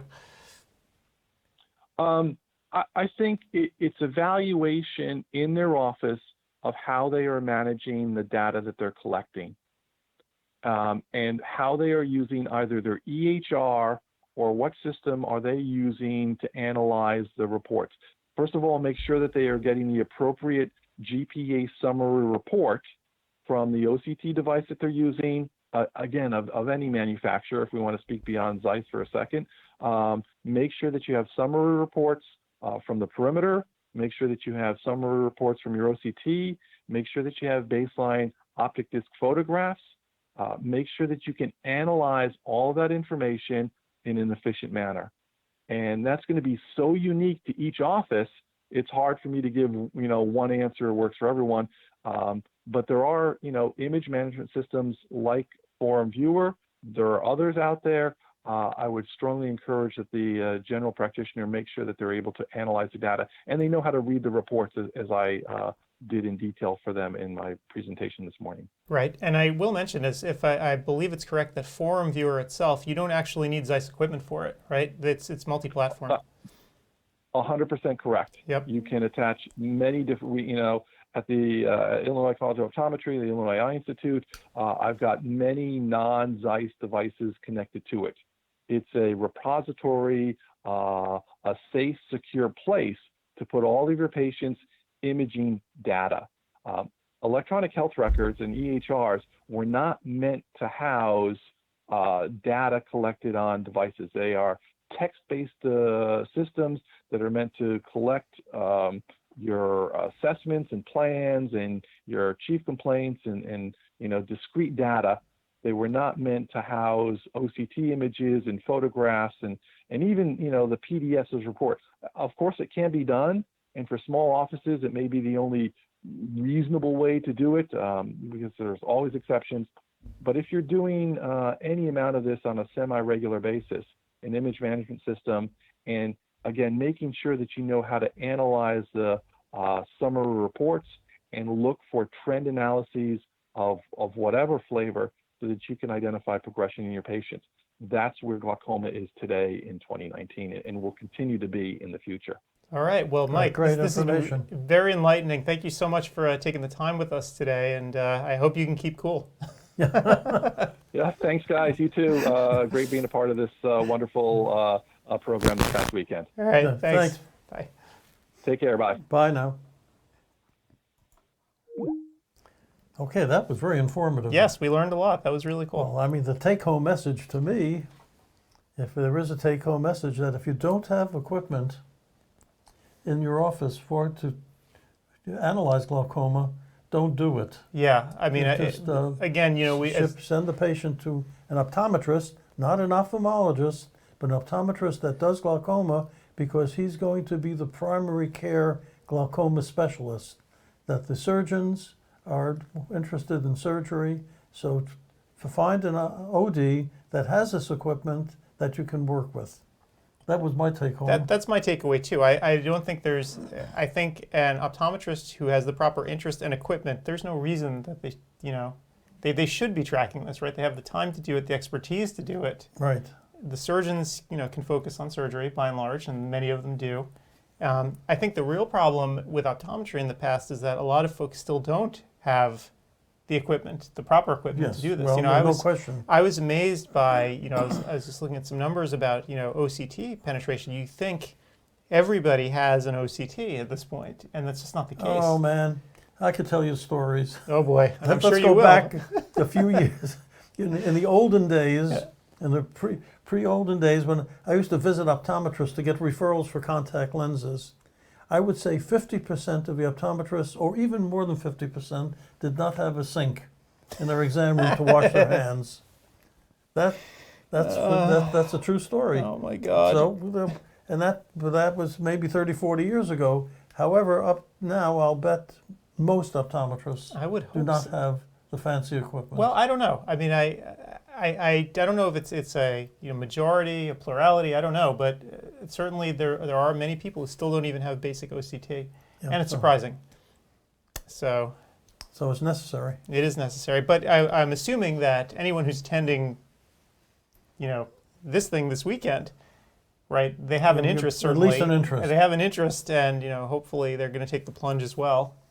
And it may be that you have younger people attending that are employees of older ODs, and it's a question of convincing the older guys that they must have this equipment. I mean, It's at least basic from what we read on ODwire, right? People say, I don't know how I actually got along before without my OCT. Right.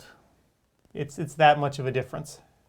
Yeah. So for sure, for those of you that are younger and just watching us, because it's too hot outside to do anything, when you go back, you may want to speak to your employer Yep. and say it's an absolute necessity. It's almost unethical not to have something like this in your practice. Yep. And, Mike mentioned forum software as well. It's not something we've really touched on very much so far here, the past couple of days, but, forum is really useful. Again, because the systems are generating so much data, so much graphical data, having something there as a repository is absolutely critical, because you don't want to have to handle all this manually, especially if you have a large patient volume. Right. So next up on our list of folks here, but before we get to Benny, because we were going to try to reach out to Benny, right? Absolutely. But before we do that, let me just remind people, let me pull this up, give people a reminder about what's going on in the world. Okay, so again, right now, the lectures are still going on, but I want to talk for a second just about the show discounts. If you want to receive a discount, go into the exhibit hall. It's very easy. There's literally a door on the picture. Exhibit hall, go in, pick the booth that you're interested in, which has the equipment that you're interested in, whether it's Claris or Cirrus or anything else. Go in there, look at it, and then click on live chat, and you'll be hooked up with someone at ZEISS who can try to put together a package for you and give you the deepest discount possible. Again, they're able to do it because they don't have to carry any equipment here. So and you don't have to worry about a buying group or anything else. No. You are your buying group. Yep, You're going to you get just the go on lowest in. possible price.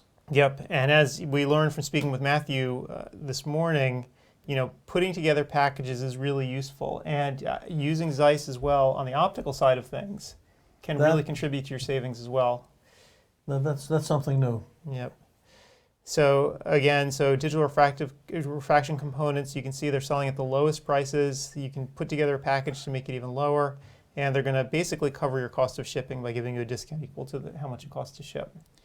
And as we were told by the sales rep this morning, don't worry about it. When the equipment arrives, there'll be somebody there to assist, helping you set it up. Yes. And training you. Yes, and what I didn't know either was that they had that dedicated support center. Now, you see, we're learning everything, where you can actually come in and call for someone here in America who will answer the phone. You'll reach Kentucky. And they'll know. Not Bombay. And they'll know about, what works, and they'll know about all the equipment. And I didn't realize that they'll also, if they determine this thing's really not working, they'll ship you a new one, right? So you're not going to have downtime in your office, which is an incredible advantage.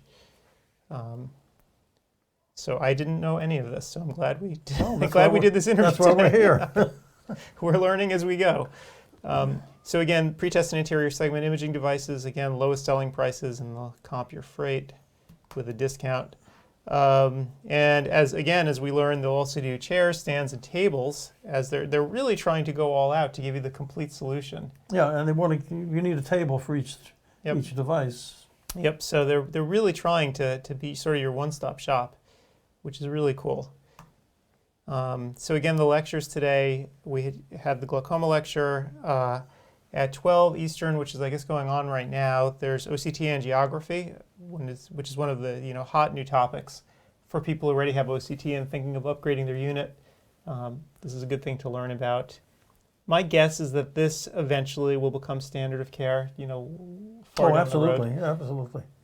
I mean, again, we have the few moments for stories, but when contact lenses first began in infancy, there was an issue with the American Optometric Association and opticians fitting contact lenses.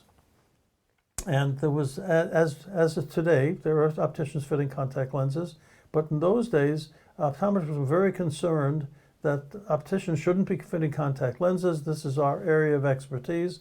This was in the 1960s. And I was on the committee with the contact lens committee for the AOA. And I said, well, look, it's very simple. Why not just make the standard of care that in order to fit contact lenses, you must have a slit lamp? And the AOA said, no, we can't do that because many of our members don't have a slit lamp. Now that would seem crazy today. Yes. It's crazy today, but in the 1960s that was so. So we're now in 2019, and I would say we were in that same position of not having an OCT in the office. That many of them don't have it, and they should have it, because that's the standard of care now. So with that little lecture, a trip down memory lane. There you go. Why don't we talk a little bit about Benny, because he has a class. He has a class coming up. Coming up. So yeah. So I'll pull up his number if you just want to talk a little bit about let's him. talk about. He is unique, and I'll tell you why he's unique. Oh boy. He only graduated in 2007. That's not unique. Well, yeah, you see a picture of him. He doesn't look like he graduated in 2007.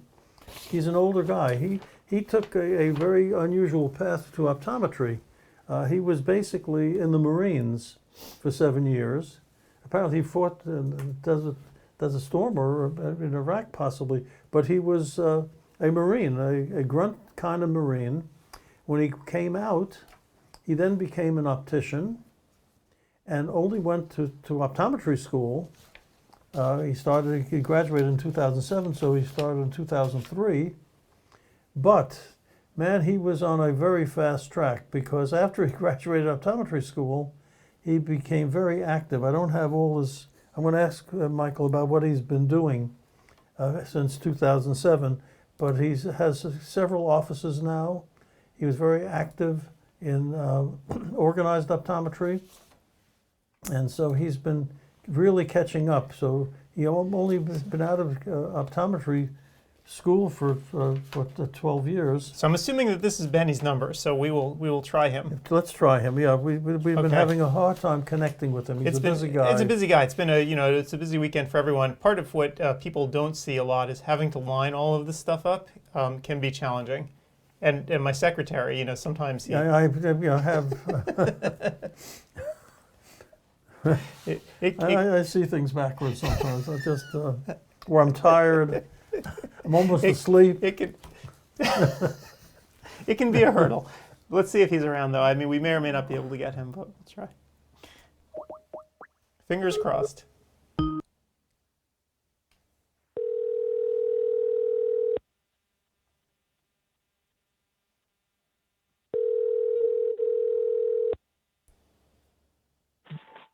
Hello. Hey, Hi, Benny, we made it. It's Adam and Paul Farkas. How you doing?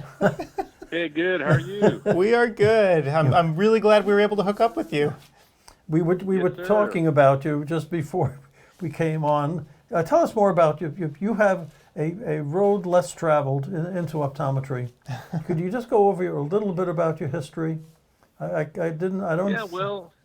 Go ahead. Well, right out of high school, I entered the Marine Corps. I spent 5 years in the Marines, and I'm a veteran of Operation Desert Shield, Desert Storm.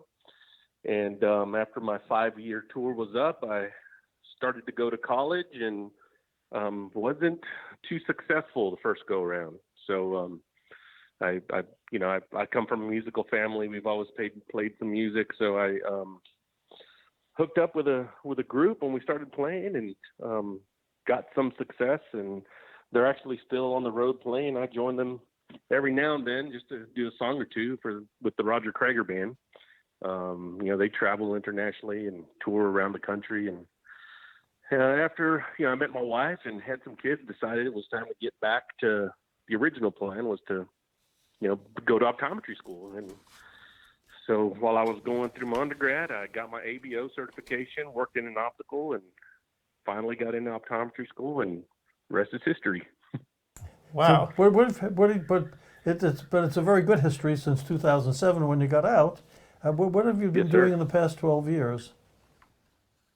You're on a very fast track. Yeah. Yeah, I mean, it's, I guess, just having my experience as an optician and, my drive from the Marine Corps and focus, it's been a good run. We have 3 great practices. We just built a new office for my first practice in Kerrville. It's 5,500 square feet. We have 8 exam lanes, and it's doing phenomenally well in a small community of about 28,000 people. Wow. Great. Wow. And so you rebuilt that practice. Yes, Right. yes. Yeah, We bought an existing practice that was doing about $300K a year. The doctor was only seeing patients maybe 20 to 24 hours a week. So we bought the practice and started out slow and made changes along the way, and we'll be close right at the $2 million mark for 2019. Absolutely. Wow. So you threw out the old equipment, and hopefully you got ZEISS equipment in there now. Oh, definitely. Yeah.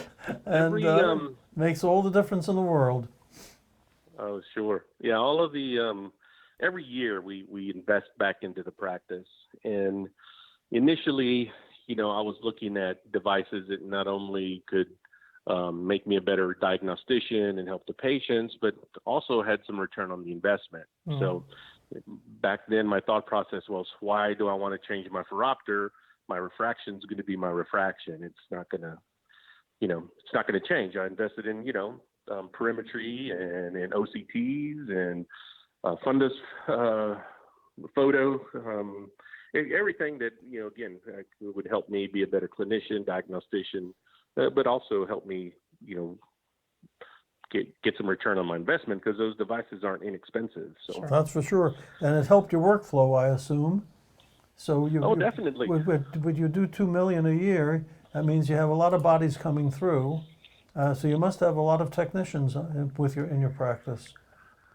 Yeah, we have in our new office, we have 2 pre-test rooms, actually, because that seemed to be a bottleneck. Everybody slowing down the flow of patients. So in the new office, we built 2 pre-test rooms. We have 2 ZEISS autorefractors.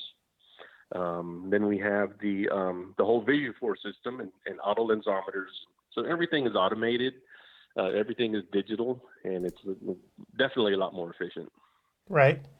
And so you went fully digital. You took the plunge, and I know that we just had a conversation with Matthew West a few minutes ago about the eye profiler, and I'm kind of curious. So what's your experience with with doing wavefront? This is something that a lot of people haven't tried yet.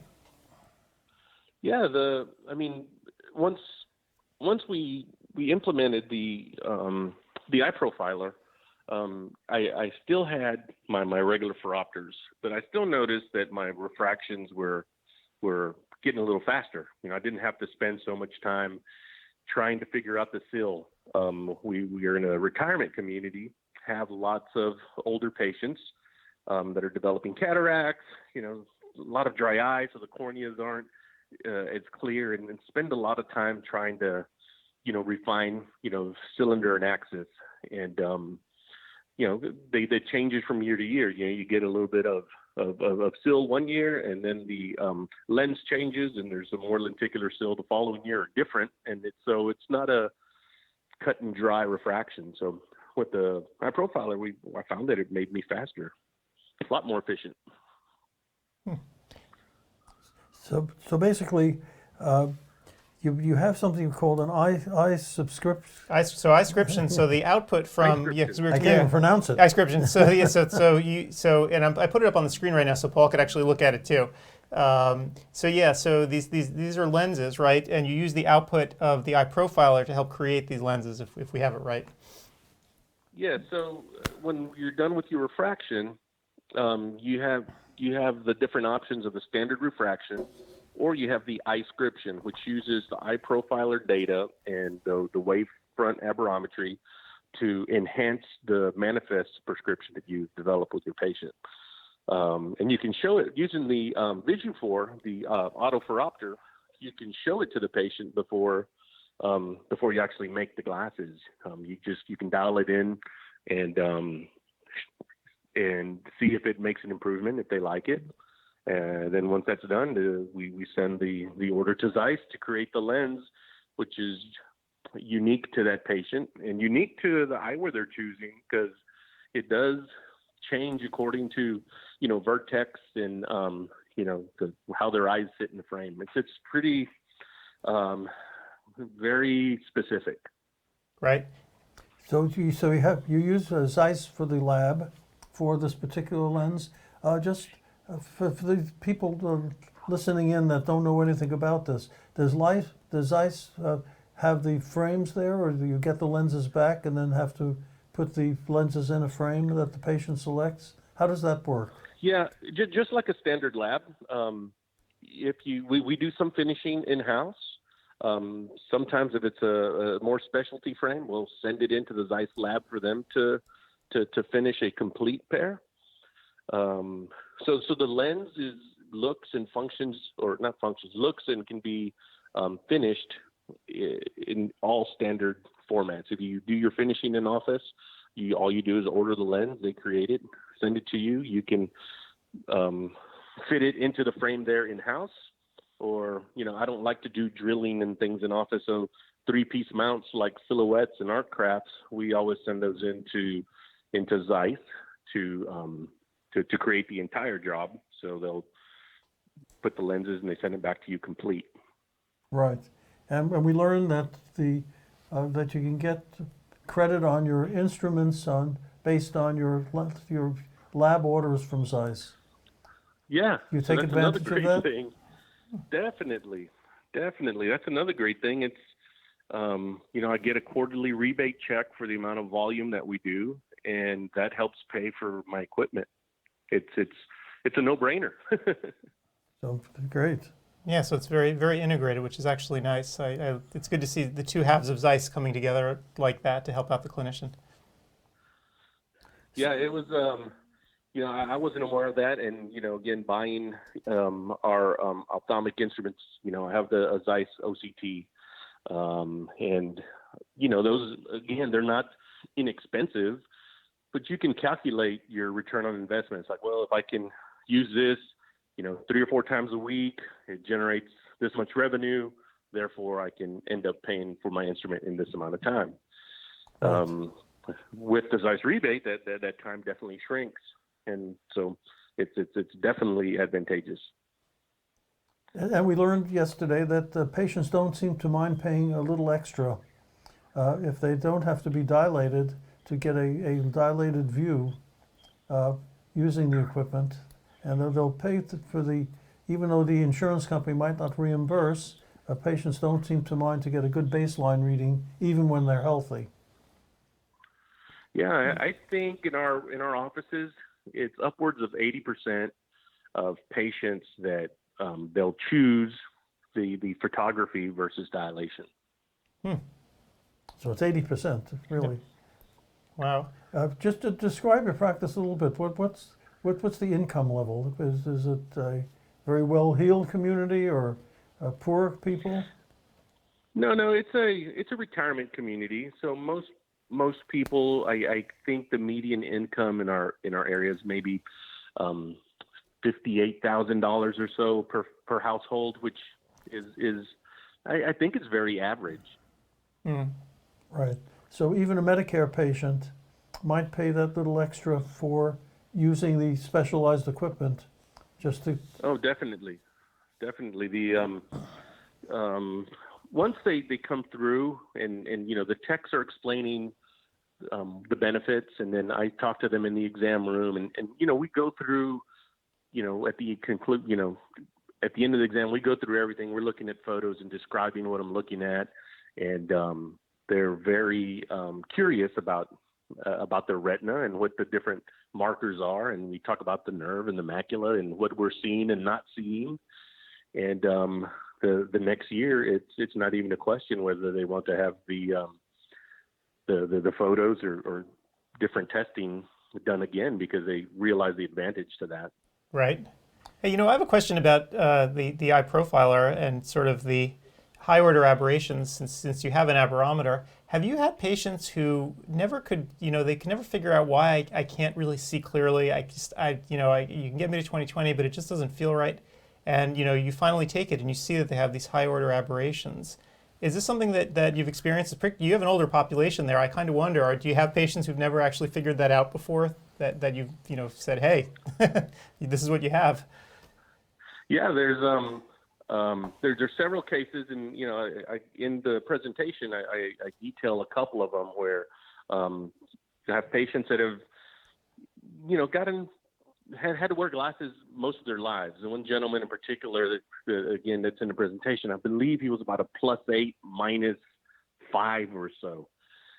And so although he was seeing 20/25-ish, 20/20-ish, it's the quality just wasn't there. He's like, I see good, but it's I've had this all my life, so I don't really know. And so after we did his refraction and got him his eye prescription lenses, he's like, this is amazing. This is the best I've ever seen. And I think we've done maybe this is 4 years of consecutive annual exams, and he doesn't want to change anything. I want the same frame and get me the lenses. Older guys don't like change. Yeah. Tell me about it. One final, you have 2 other offices. What's your experience there? Are you switching over into automation in the other 2 places? Oh, definitely. I use, Kerrville being my first office and my busiest office. I use that kind of as a testing ground, and we've tested out everything from software to furniture to equipment. And once we like it, I bring the other docs in to work for 3-4 days, a handful of days with the new stuff, and then we let them decide whether we want to change the equipment or stay where we're at. And I have one doctor who's not totally sold yet on the autophoropters. Mm-hmm. One of the days she came in, it wasn't the equipment, but it was my Wi-Fi system was not operating very efficiently, so it kind of slowed her down. So she's like, I don't know if I want to change it. Although had the Wi-Fi been working, it would have been a lot faster. And losing your Wi-Fi in any office, even if you have that equipment or not, is just going to slow you down. Period. Sure. So. Yeah, he'll become a believer once he has his first backache. Well, yeah, I mean, this is the thing, right? When you finally embrace the new technology, then you look back a few years later, you're like, oh my gosh, how did I ever get along the other way? Well, exactly. I mean, if we think of the history of optometry, we know think of the keratometer. Okay, we had 2 axes, we had 2 curvatures, we had 2 values that we would use, the K readings, and I don't think any of us still uses a keratometer. I think most of us have adapted corneal topography to better fit a lens. And in the glaucoma segment yesterday, the pachymetry readings that you get from the OCT. Right. And everyone used either Goldman and hoped that you were right in the center of the cornea, or you used a tono pen, and again, hoping that you're in the center of the cornea. But with the OCT, you get the entire reading for the entire cornea. Yep. You have the central, you have just off the pupil margin, you have lots of other measurements. And so same thing with the topographer and our autorefractor. You're getting the information now with the eye profiler, not just from the average prescription of the cornea, you're getting specific spots along the cornea. Right. Okay, well, you're almost ready for your class. Yes, so we will let you go, but thanks so much for taking this time, though. This was great. It's always nice to hear from a doc who's actually implemented the tech in practice, right? Sometimes we don't get that perspective here, so it's great to hear from someone that has. Absolutely. No, Great. well, thank you guys for putting this on, and it's a great format, and I hope this continues, and I see this again as part of our technology going into the future. I think these seminars will become more and more like this, so I appreciate you guys hosting this and putting it on. Absolutely. Well, Great. thanks so much. Thanks, Benny. Y'all have a great day. Thank you. You too. Bye now. Bye. See, Okay. it's interesting that somebody can start later in life. Sure, why not? Well, People are living longer too, so yeah, you can, but they do things quickly, and yeah. I think the key is that you just always want to keep learning and keep engaged and keep on top of things. There's no reason you can't, yeah, right? for sure. You know, if you just keep your mind focused, you can achieve just about anything. Yep. Okay, now we have one more person.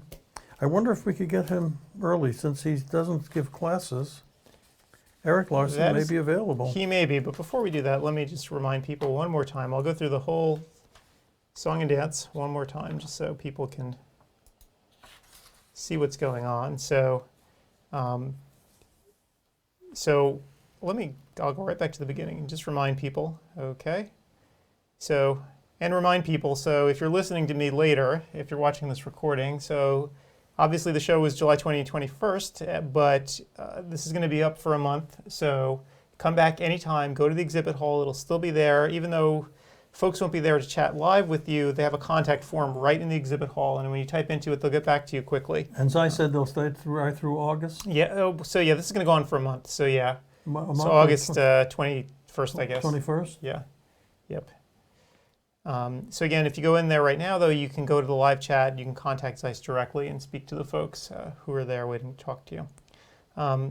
Discounts, again, you know, for the digital refraction components, as we just spoke to Benny about those, everything is going to be priced out at the lowest selling prices. Extended discounts if you buy packages, and they're going to give you a discount equal to the cost of shipping as well to try to offset that. So good prices there. The eye profiler is what we just spoke about a few moments ago.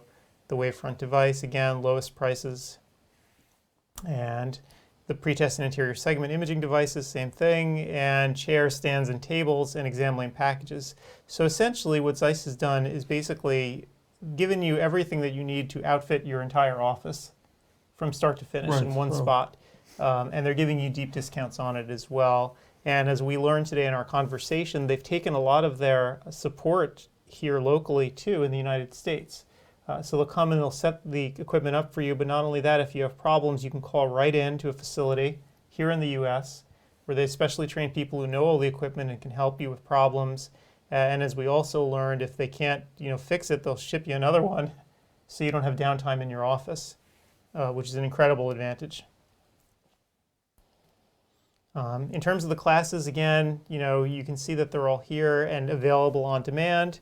So if you want to learn about OCT, glaucoma, or wide field imaging, all those lectures are there on demand waiting for you right now, so go on in and see them.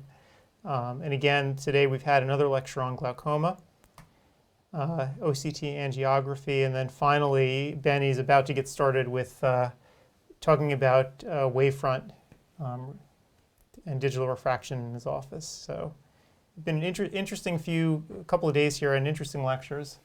Yeah, and if you have questions now, some of these lectures are now history, and these speakers aren't available any longer. Just go on ODwire and start the topic, and we make certain that these speakers get on and they'll answer your questions. Absolutely, because we want to make sure that everyone who came to the conference gets their questions answered. And also, by the way, if you're watching us live right now and you're doing it on ODwire or YouTube or wherever, there's a little chat box beneath the screen there. So if you have any questions, you could always type in there. And actually, before I try to get Eric, I just want to make 100% sure that everyone's doing okay out in the real world, because we're trapped in here in this box while everyone else is lecturing, and sometimes support questions come in, and I like to stay on top of it as well. So I guess that's what they call multitasking, but I'm not seeing too many questions, which is great. Yesterday we had many more. Always the first day, it's when you get the crushing questions. I was amazed how many people are watching us.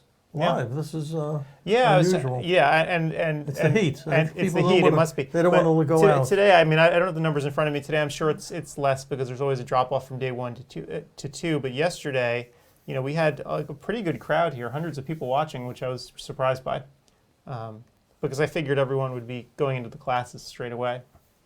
And if you're younger and you have an older partner or an older employer, it might be wise to try to encourage them to attend these lectures during the month and see what instruments that you can get into your practice. It's very hard to practice in the middle-aged equipment. Yeah. With what's available. So are you taking the approach that you want to try to guilt or shame them into buying new equipment? Well, guilt is always. No, but basically, there's always the question. I hail from a very successful practice, and the question always is, how did it happen? How do you have a multi-million-dollar practice? And it's very simple. You have to have enthusiastic patients where you have something that makes your practice special. They have to walk out thinking that the fee they gave you is something that was well worth it, and they can't get it anywhere else. And that happens with either you have a new product, if it's contact lenses, or it's very specialized equipment, as with ZEISS equipment. So that's the way you build a large practice. It's not an accident. If you just go into these large practices, they will always have superstar assistants, technicians that are working with you, superstar employee optometrists, and the boss itself. You don't have to be much of a superstar if you have the supporting cast. That's very true. And you had partners as well. When you wanted to make a capital investment, what was the decision-making process? Was it a bloody fight, or was it? It was never easy, but Yeah. we always did the equipment pay for itself. And Right. Invariably, that was the bottom line. Did you try to come up with a business case though before you purchased it? Sometimes, but sometimes you had to have it. We always, and let's face it, we used to buy new stuff because we bought a lot of stuff from overseas with this very weak dollar versus strong dollar. This was a long time ago. Yeah, but basically, we're able to always sell our equipment for almost as much as we paid for it. Right. So Okay, it had and high they get- residual and then- value. Yeah, and after we depreciated it, so it was an accounting function as well. Right. But it worked out well for the patients because we always had the best in equipment. So Right. that was the But I guess consideration. the point I'm making is you always really thought about it. This wasn't just individually like I'm going to randomly pick this and hope for the Yeah. best. You really thought about it before you. Yeah, but we made the move. I mean, a lot of practices they keep thinking and thinking, and nothing ever happens. Right. That's a problem. Right.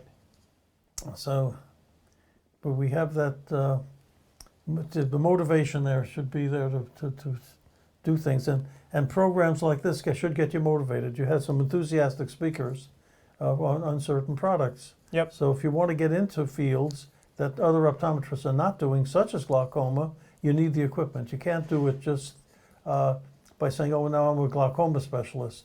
You have to have not only the knowledge, but you have to have the equipment to back you up. Absolutely, and what I learned actually, my big takeaway from this though was not just the equipment itself, because having an OCT unit, like I'll put a Cirrus up here, it's the ability to process the data that it's generating, and that is incredibly important. And having easy access to do it, so you can see here. I mean, you think about your old field machines, you didn't get a lot of this, right? You get it's a curled up piece of paper that came out of it. Yeah. And great for what it is, I guess, but this is much better. And I think that when you're out shopping for any piece of equipment, this has got to be high on your priority list. The ability to take that data and turn it into something coherent that you can just glance at. And But make not only sense that, of. we just had Betty Pena on, who took a practice doing a couple of $100,000 a year, and he converted it into a $2 million practice. Yep. And that wasn't an accident. He did it by updating all the equipment Sure. in the practice. So that's the way you do it. Yep. And I mean, on offering things that other people can't get. And again, we were talking about, using iScription lenses, which comes out of the aberrometer, right? So you need this in order to make that. Yeah. And so again, you were talking about coming up with unique things that only your practice can do. And there's a classic example of something that not many practices in your area will have access to. And especially if you're dealing with older people, one of the hallmarks of a very desirable old person is they can drive at night. So if you give them a lens where they can drive at night, wow, you're king of the hill. So there you have it. Well, why don't we try Eric? Well, we're a little bit early for him. Let me just drop him an email first. I don't like to surprise people, so let me... Because he's not giving a class, so yeah. I'm sure he's standing by.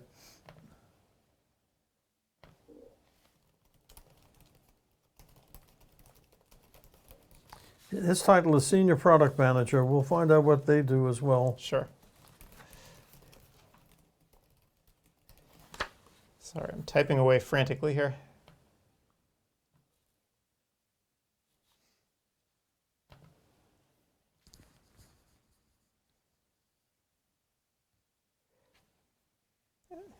For those of you who are taking the courses, we want you to be very appreciative if you fill out a form that's supplied to give your opinion about the course speakers and the material. Yep.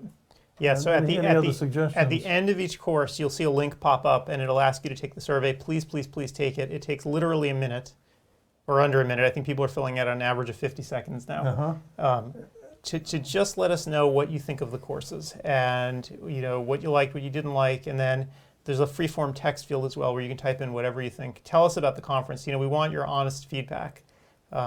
We did this for CEwire for our last go-around, and we got over 1,000 responses. And a lot of surprises, too. A lot of surprises, yeah. I mean, there are things that we know and things that we didn't know, and it's great that people bring it to our attention, what they want and what they didn't want. Sure. So that's always nice to see. Yeah, it's funny. I mean, I guess you do the same thing in practice, right, with your patients. You have to constantly pull what people are feeling, or else you could end up doing, just going totally off the rails. Waste of time. You're wasting a lot of time, or you could even be generating ill will and not realize it, which is something that we didn't want. I mean, some practices pride themselves on spending an hour with the patient. Right. They're doing everything in depth, and man, when I go to a doctor, I want to get out of there as quickly as possible. Right. Don't spend the hour with me. Just be efficient as you can be. Right. So you learn things. What did we learn most that they like? What do they enjoy the most on? Oh, in terms of the lectures, well, they have favorite speakers. I won't call people out right now who the favorite and who the least favorite is, but they definitely had opinions about who their favorite speakers were, what their favorite topics were, what they wanted to do a little less of and more of. CEwire is an interesting thing because we can take the user feedback and directly change what it is that we're doing. We don't have to answer to anybody but the people who take the courses. So because we're not beholden to anyone, we can say, yes, if you want to see less dry eye, and that was some of the feedback that we got, like enough already. What can you say? But they wanted to see something different. Like they really loved the concussion stuff this year, right? Yeah. And they want more opioid stuff. They want things that they can't necessarily get anywhere else. The only thing that holds us back is COPE. COPE will not take practice management courses, for example. Right, so people that wanted more practice management, we just can't do it because a lot of states, they won't do it. They won't accept it. And certainly, we have a large proportion of people in Canada as well, and our practice management stuff doesn't really apply a lot of the time to them either. So that's the one little hitch we have with that. But in terms of the clinical topics, the sky's the limit, and we're really reaching out this year just based on user feedback. Bringing back the favorite speakers, but also bringing in new people, bringing in a bunch of MDs this year as well from different specialties, from cardiology, emergency medicine. We're picking different specialties that you may run into in your daily practice and having these folks from outside coming in and telling you what they expect to see, what you might not know, things like that. So we're really trying to... Yeah, and to speak the same language. Yeah, exactly. We've had cardiologists on in the past, and that was really enlightening too. So, maybe we'll get an endocrinologist this year. We're always trying to reach and find the best people we can. It's a challenge, but most of the planning for the show actually takes place during the late summer and early fall. So for us, after this conference is done, we have a little bit of downtime where we can just sort of relax for a few minutes. But by the time September hits, it's an all-out mad dash to get everything done and get everything set for the next year. Close to 50 hours. Right, because we did, we almost had 60 hours for the last one. I mean, it was 56. big. Well, because we couldn't say no to some people. Sure. So we thought we would end up in the 40s, and by the time we were done, we were in the 50s. But it made for a better show, so I'm happy we did it. There were no courses that were just kind of average. We really wanted to push it, so hopefully this year we'll do the same thing. So we will see. But anyway, getting back to this, please fill out the survey for this conference too, because should we do this again next year, we want to make sure that you are actually getting the lectures that you want. We're not wasting your time. So that is always important. So I'm just waiting back to see if Eric is going to say yes or no to an early interview. So I'll give him maybe 5 or 10 more minutes because okay. I don't like being, you don't want to be that person who shows up early at a party. I mean, I'm the person, true. I like to show up everywhere early, like an airport, like I'm always there like 2 hours early, sitting there. In fact, my wife hates it and yells at me all the time for doing it, but I always like to get places early. But for things like parties or interviews, I hate calling the person early because you're catching them off guard. Yeah, that's true. So you don't mind going to the restaurant early. Nah, I'll do that usually, but yeah, I hate calling people early unless they're totally ready for it. Okay, well. And I'm just going to check out here just to make sure that everything's going okay. Can people call in here if they want to speak to us now? What do they have to do? If they want to speak to us, just type in that chat box. That's If you want to chat with us, we have 10 minutes to kill. Right, and if Steve's around, I could also bother him, but he's probably in the swimming pool right now. So No, his guests should be arriving. His guests are probably arriving, right? Because it's like 1:15 there. And taking a look here.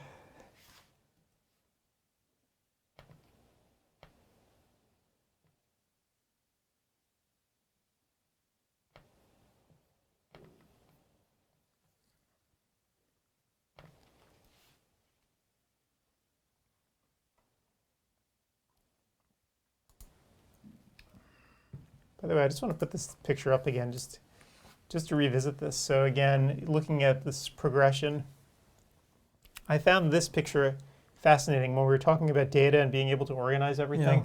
Yeah, just I mean, amazing. it just looks so obvious here. But just imagine if you had a stack of charts where you had to manually look. Yeah, glaucoma is a very complex. Yeah. Very complex business. I'm surprised though when he said that they don't really deal with general medical people with glaucoma. Yeah. It would seem to me that blood pressure should have something to do with it. Remember we had that talk with Rich Madonna last year, or actually no, where was that?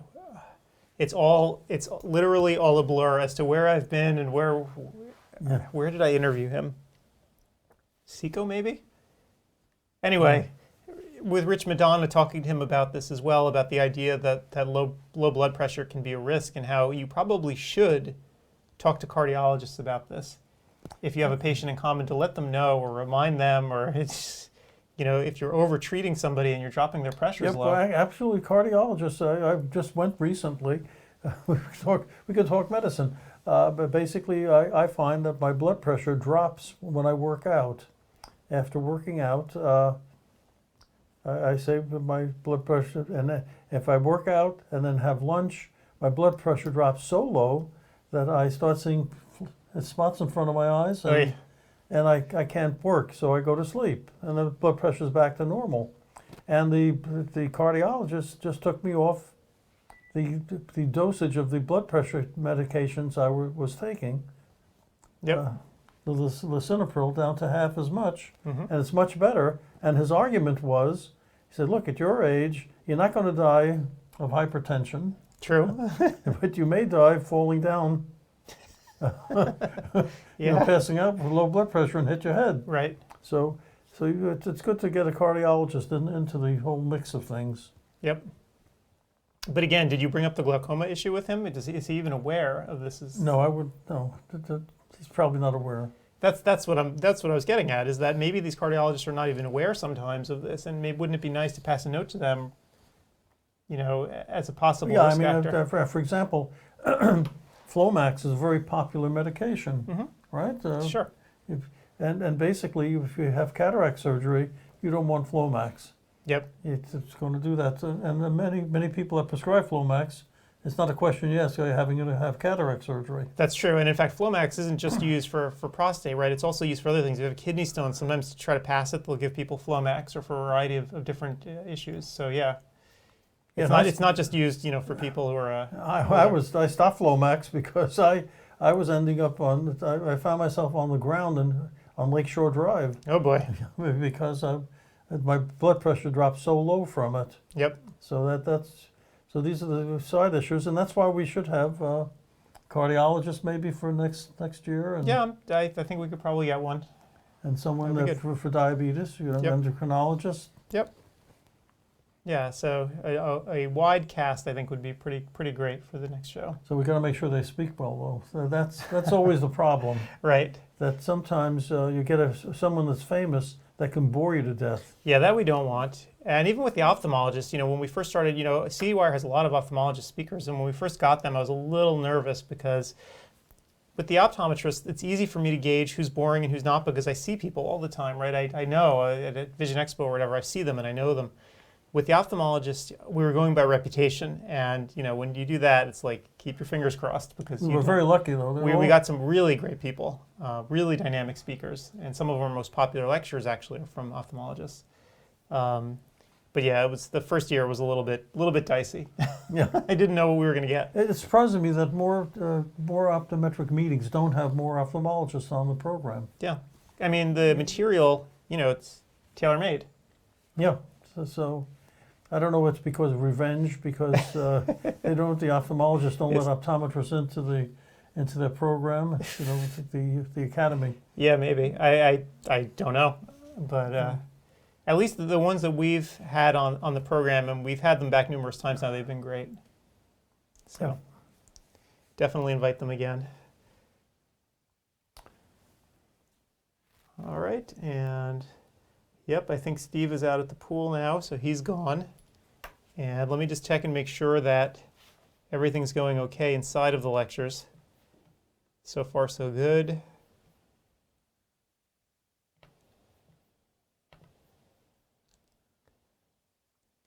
And people are starting to fill out surveys, which I appreciate greatly, so thank you very much. So we're starting to get survey responses. So can you read any of them? not here. What happens is, it's funny actually, we're still getting responses for CEWire surveys, which is hilarious because, CEWire ended, and so people are just coming back later and giving their 2 cents. That is really funny. But yeah, so thank you for everyone who's filling out surveys for this particular conference, because we really do need to know what you liked and what you didn't. How many people came from Latvia last time? We had a good number. We had a fair turnout at CEWire. There were maybe 50. 50? Yeah. And one of the 50 was one of the 3 that took all 56 hours. Yep. That to me is impressive. When English is your second language and you can take 56 hours of courses and pass the exam, Yeah. that is motivation. They were very motivated. I was impressed. So, so we give, that's the amazing part of the internet, that we get people from all over the world, and possibly some of you are viewing now from different countries. Sure. Quite possible. Yeah. And that was another issue we asked ZEISS about. Can you come into the exhibit hall from overseas and order, and will you get the discounts? And the answer is yes. Right. The problem is, of course, your local markets have different tariffs or taxes or duties or whatever else into the different countries, and we certainly have no idea about it. And I suspect that most of the salespeople who are here from ZEISS this weekend they're obviously focused here on North America, but they can easily hook people up with the right person. So again, you just have to go into the exhibit hall and ask. So, yep. We definitely are limited in our knowledge. In fact, it's kind of I'm almost embarrassed by how little I know about what goes on in regions outside of North America in terms of eye care. I'm always, the market seems so different. Yeah, well, we have an international forum on ODwire, but it's kind of slow. Yeah. I imagine it, as with all the other things, it's well read, but people just don't post. Right, and of course English is a barrier too. They're always embarrassed that they're not writing as well as yeah, they and could I mean, in but English. if you look at ODwire in particular, 92% are from the U.S., another 5 or 6% are from Canada. Then we have a smattering from the UK, Australia, New Zealand, and then it really sort of thins out. Right. So it's definitely very, very U.S. and Canada oriented form. All right, so you think we should give Eric a call? Yep. All right, hopefully he's there. And what are we going to be? We're going to be speaking to him. So he's the senior product manager. Yeah, and it's CETA. And so CETA Faster, what we're going to talk about. So we're going to talk about fields again. Mainly CETA. Yep. Yeah, so we're going to talk about the HFA 3. And again, which is good because we've spoken about it a lot this morning.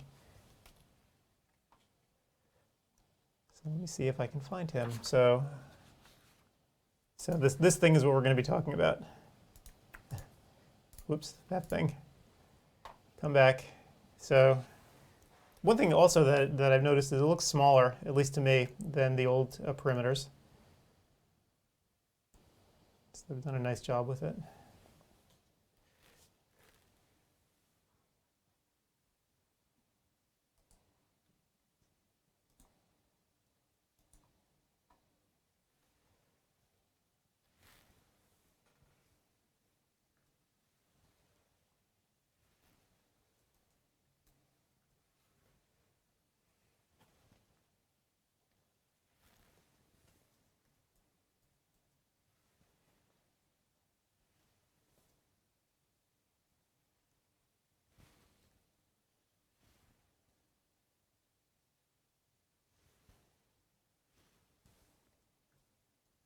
Okay. I think that should do it.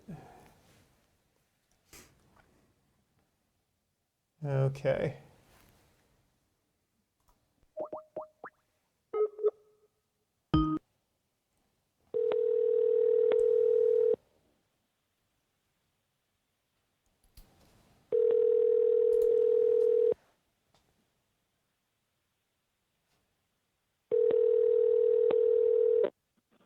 Hello, this is Eric speaking. Hey, Eric, it's Adam and Paul Farkas. How are you doing? Hi, Eric. Hey, good. How are you guys doing? We're doing well, doing well. So we've been speaking with a whole bunch of folks this morning, so we've learned an awful lot. I think I've learned more today than I did yesterday about ZEISS and eye care in general. Nice.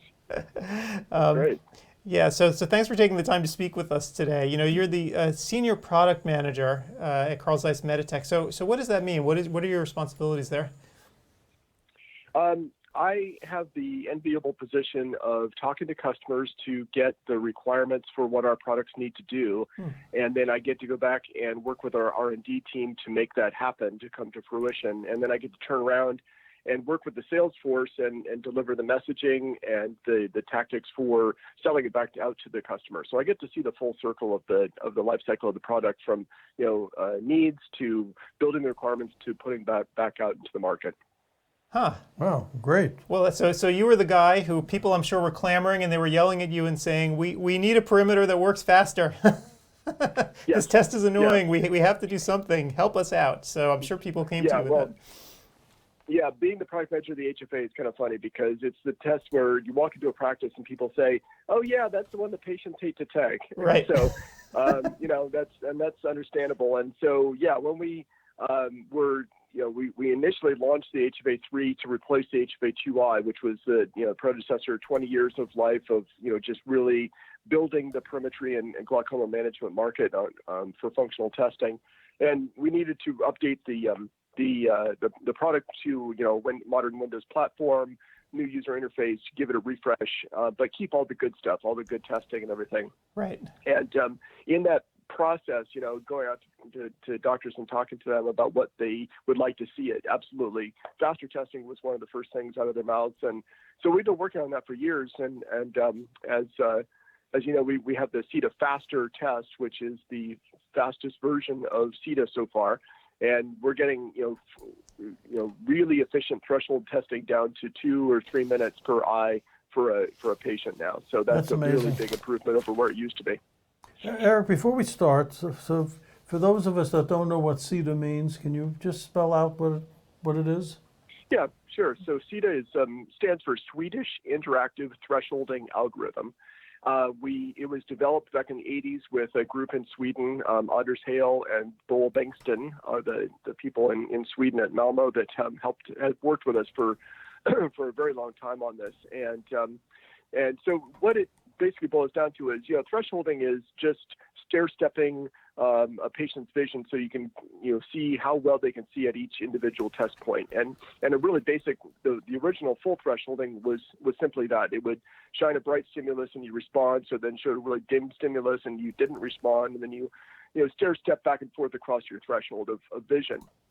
And so you can do that, but that takes a really long time. And so CETA was developed in order to create a thresholding algorithm that got all that information, but in a really efficient way. And so that's our secret sauce, is how we do that thresholding in a very efficient way. But time has kind of proven out that CETA is the best thresholding algorithm, and it allows the doctor to get the information they need with the minimum amount of time for the patient doing the test, and with the highest amount of confidence in the results, because it is a subjective test. It's we're relying on the patient to respond to the stimulus in order to get the information. So it was built to be the most efficient way to do that. Right. And so, you mentioned, if we look, I'm gonna pull up a picture here again, that CETA Faster is faster. Yeah. I'm pulling up a picture. Can you just tell us about the CETA Faster 24-2C test? Yeah, so when we developed CETA Faster, we applied it to the long-standing pattern, which is called the 24-2. That's really become the standard in glaucoma care because it's a nice regular pattern of points across the central 24 degrees of vision, and that's what everybody uses, is that central 24-2 pattern. So the 24-2C was an attempt to find a middle ground between the dilemma that a lot of doctors have, because there's a lot of times there's defects that develop in the central 10 degrees where this point spacing on a 24-2 is quite large compared to the area that it covers. And so the alternative is to run a 10-2, which is all the 68 points in the central 10 degrees. So of course that's a long and laborious test, and you're missing the outer rings of the periphery out to the 24 degrees. So the 24-2C is all the 24-2 points plus 10 additional points specifically chosen from the 10-2 pattern to be added. And I say specifically because we didn't just do a matrix of points in the central 10 degrees. We picked them based on two things. One is the frequency of flagging in glaucoma patients. So we went through a ton of glaucoma papers and reports to look at how frequently each test point was flagged, and we chose the ones that were most frequently flagged. So we would get the ones that are most bang for your buck. And then we also know the physiology of the nerve fiber bundles coming out from the optic disc, and so we chose points that were closest to following that pathway. So it's the strategically placed points to add to the 24-2, so you get the most information in that central 10 degrees with the most efficient way of doing that. Got it. And what we've been looking at over the past several hours, we've been looking at progression reports. And I'm wondering, with this newer unit, can you take sort of the older tests and somehow combine it with the newer test as well to watch a patient's progression? Yeah, exactly. That's a great question, because that's one of the key concerns with glaucoma management, and you want to keep that history so that you can look at progression. That's probably the most important thing that glaucoma doctors are looking at. So yeah, so you can take all the 24-2 tests you've ever done in the patient's history, and you can add the 24-2C test, and the GPA, our progression report, will add the 24-2C to the history of 24-2s, and it'll continue on the progression using the common 24-2 points. So it won't use the added 10 points, but it'll use the common 24-2 points. The single field analysis for that specific test will show the extra 10 points. So you'll get an idea, you'll be able to see the pattern deviation flagging for that particular test. But yes, you can use the new test in the progression with the old 24-2s. Right. So the upgrade path then to get the HFA3 is pretty gentle, upgrading from an older machine. Right. So if you're trading in your old HFA2i, the first thing we would do is transfer all your data to the new instrument. So that has all your 24-2 tests. Right. And then, you can start off with either 24-2 or the 24-2C on the HFA3 and continue on with progression analysis. Right. So is there any reason you wouldn't just jump into using 24-2C, or did you keep doing the 24-2?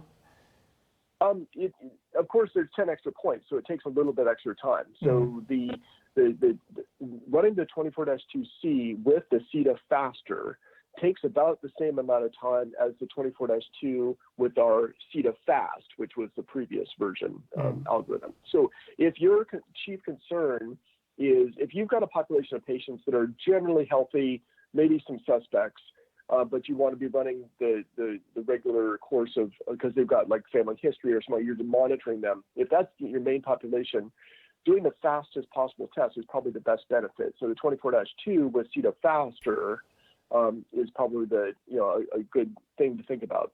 A lot of doctors are picking up the 24-2C because it doesn't really take very much more time, and you get so much more information. So it's really up to the practice, what their key concerns are: patient flow, maximize efficiency in the office, fairly healthy patient population. You might want to stick with 24-2 CETA faster. But if you've got the normal sort of general glaucoma population, switching to 24-2C will give you more information and not extend the test time very much. Got it. Great. So one question I have, which wasn't covered, what's the life expectancy of a brand new unit? How many uses before you have to worry about modifications or updates? You're talking about the HFA3 instrument breaking down, is what I'm saying. So there's not that many moving parts in an HFA, and so the computer is the thing that sort of eventually dies out, and there's motors and stuff like that. So our experience with the HFA2i, the older version instrument, was that people had them last for 10, 12, 15 years. And so I think you would typically expect to see at least a 5 to 10 year lifespan. And we're innovating on the HFA3. We're adding new tests like the CETA faster and the 24-2C, but all of those software improvements are backwards compatible. So they're always compatible with the HFA3 instrument. So if you buy it on day one, we're going to keep on adding value to that going through the years. So I think you could be pretty confident that you're going to get a good 5, 10, 15 years out of your instrument. And at least in the U.S., the billing on perimetry and the visual field testing is still pretty good. And so typically our customers find that the HFA3 pays for itself in terms of billing reimbursements within 2 or 3 years. And so after that, it's really, kind of a revenue generator for the practice. It helps support the other, innovations going on in OCT and fundus imaging and all that good stuff. So, it's a good, solid investment. Right. Great. And one piece of tech I noticed in the HFA3 is the liquid trial lens. So is this something brand new? Yes, it is. Well, we introduced that when we introduced the HFA3 to replace the HFA2i model. It's a cool innovation. ZEISS is always into optics, and so this was an innovation that we made where the liquid trial lens replaces the trial lenses that you use for the refraction correction during the test. And it's a liquid-filled membrane that automatically dials based on the software input of the patient's refraction. So it'll set the refraction anywhere from -8 to +8 diopters of sphere in quarter diopter steps. And so the lens just sits there in the machine, and they pull up the next patient. that patient record already has the refraction information, so that automatically gets sent to the liquid trial lens to dial in the next refraction for that particular patient. So technicians especially love it because it just saves so much time. It avoids those errors of when you put in a plus when you should have put in a minus, that kind of thing. It just saves a lot of time in the practice. And that sphere range, our practical experience is people tell us that they rarely change out the lens because that accommodates most of their patients. If there is a need for a patient that's outside that range, you can put in a manual lens holder into the same slot and use your regular trial lenses. But we hear that doesn't happen all that often. So. Right. And you mentioned too that it populates the data automatically with the refraction, and I pulled up a slide right now just showing also a combined report from the ZEISS and the HFA3. So it looks like the instrument itself is pretty well integrated with all the rest of ZEISS's instruments. Absolutely. Our Forum software platform is a great aggregator of information for the doctor. It's when you have ZEISS equipment, it brings in the raw data and can do the analysis and do things like combined reports of the functional HFA tests and the structural OCT tests, and actually presents that in our glaucoma workplace software, which is part of Forum. And it actually lines up the visual fields and the OCT data for you. It gives you all the different trend lines you can customize to your preference in hemispheres, MD, VFI, for both the visual field and the OCT. And if you have other instruments like Heidelberg or somebody else's OCT, you can bring those images into Forum and look at those as well. So it's really a pack system with an analysis engine built into it. So it's a very nice way of looking at all this information. And that's one of the things that I think is really cool about what we're doing is that we've got the resources and the breadth to do really innovative, integrated things like the workplaces in Forum, and provide a lot of power to the doctor in being able to analyze what they're looking at. Right. Cool. All right. Terrific. Well, Eric, thanks so much for this. I think I've learned a lot. Yeah, How about you, Paul? absolutely. I mean, it's a whole new world. Yeah, I mean, I think one thing that we appreciate, and you Eric, you're out there with the customers all the time, so you get to hear from them directly. But one thing that I was unaware of was sort of the degree of integration that all the instruments have with one another now, and even the industrial design, they all look the same. I know this is. We're working on that. Yeah, I mean, I know it's probably taken several years to get to that point, but I'm really impressed by just sort of how it's all come together as a single cohesive line. And the speed that you can get the information. Yep. That's amazing. Yes. That's the world today. Getting more information and keeping patients healthier, providing better service to the customer. That's our game. Cool. Great. All right. Well, Eric, thanks so much for being here, and I hope the rest of the conference goes well for you. All right. Thanks a lot. Bye. Bye now. See you later. Bye. All right. Okay. Well, that was fun. So I I personally have learned a lot over these past 2 days. And it's funny because I go to all the trade shows and I should, in theory, know about all of this stuff, but I don't. And so getting an overview like this was actually quite useful. And especially having the clinicians to talk about it. Yeah. The salespeople are one thing, but when you're in the trenches and you use it, having the clinicians really talk about their experience was very helpful and really useful. And I think, one thing that I'd love to do as the conversation continues on ODwire is talk more about the business cases, like when we spoke with Steve, where, for wide field imaging, he made the business case in his practice and had a clear plan, executed it, went, and he's been making money on it ever since. And so, I'd like to see more things like that where the docs can come on and talk about their experience. Yep, absolutely. So, hopefully next time around too, or even on ODwire, we can keep the conversation going and talking about that as well. Sure. Because it's always fun to hear about. So I guess that's it. Unless there are any problems out there, I'm not seeing any. I'm looking around, seeing if anyone's having a disaster going on, but I don't see anything happening. So I think we've pretty much reached the end of the line here. So I'd just like to thank ZEISS for helping us, with all this and putting this on. Thank you, ZEISS. Thank you, ZEISS. It's been a lot of fun. I hope everyone else has had a great deal of fun too. Classes are finishing up now, but again, everything will be on demand. I'll be shooting everyone an email, letting them know that they can come back over the next month.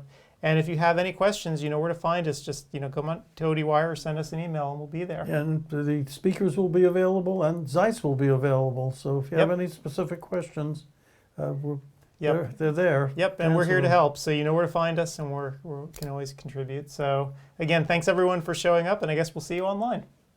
Have a cool rest of the afternoon. Yeah.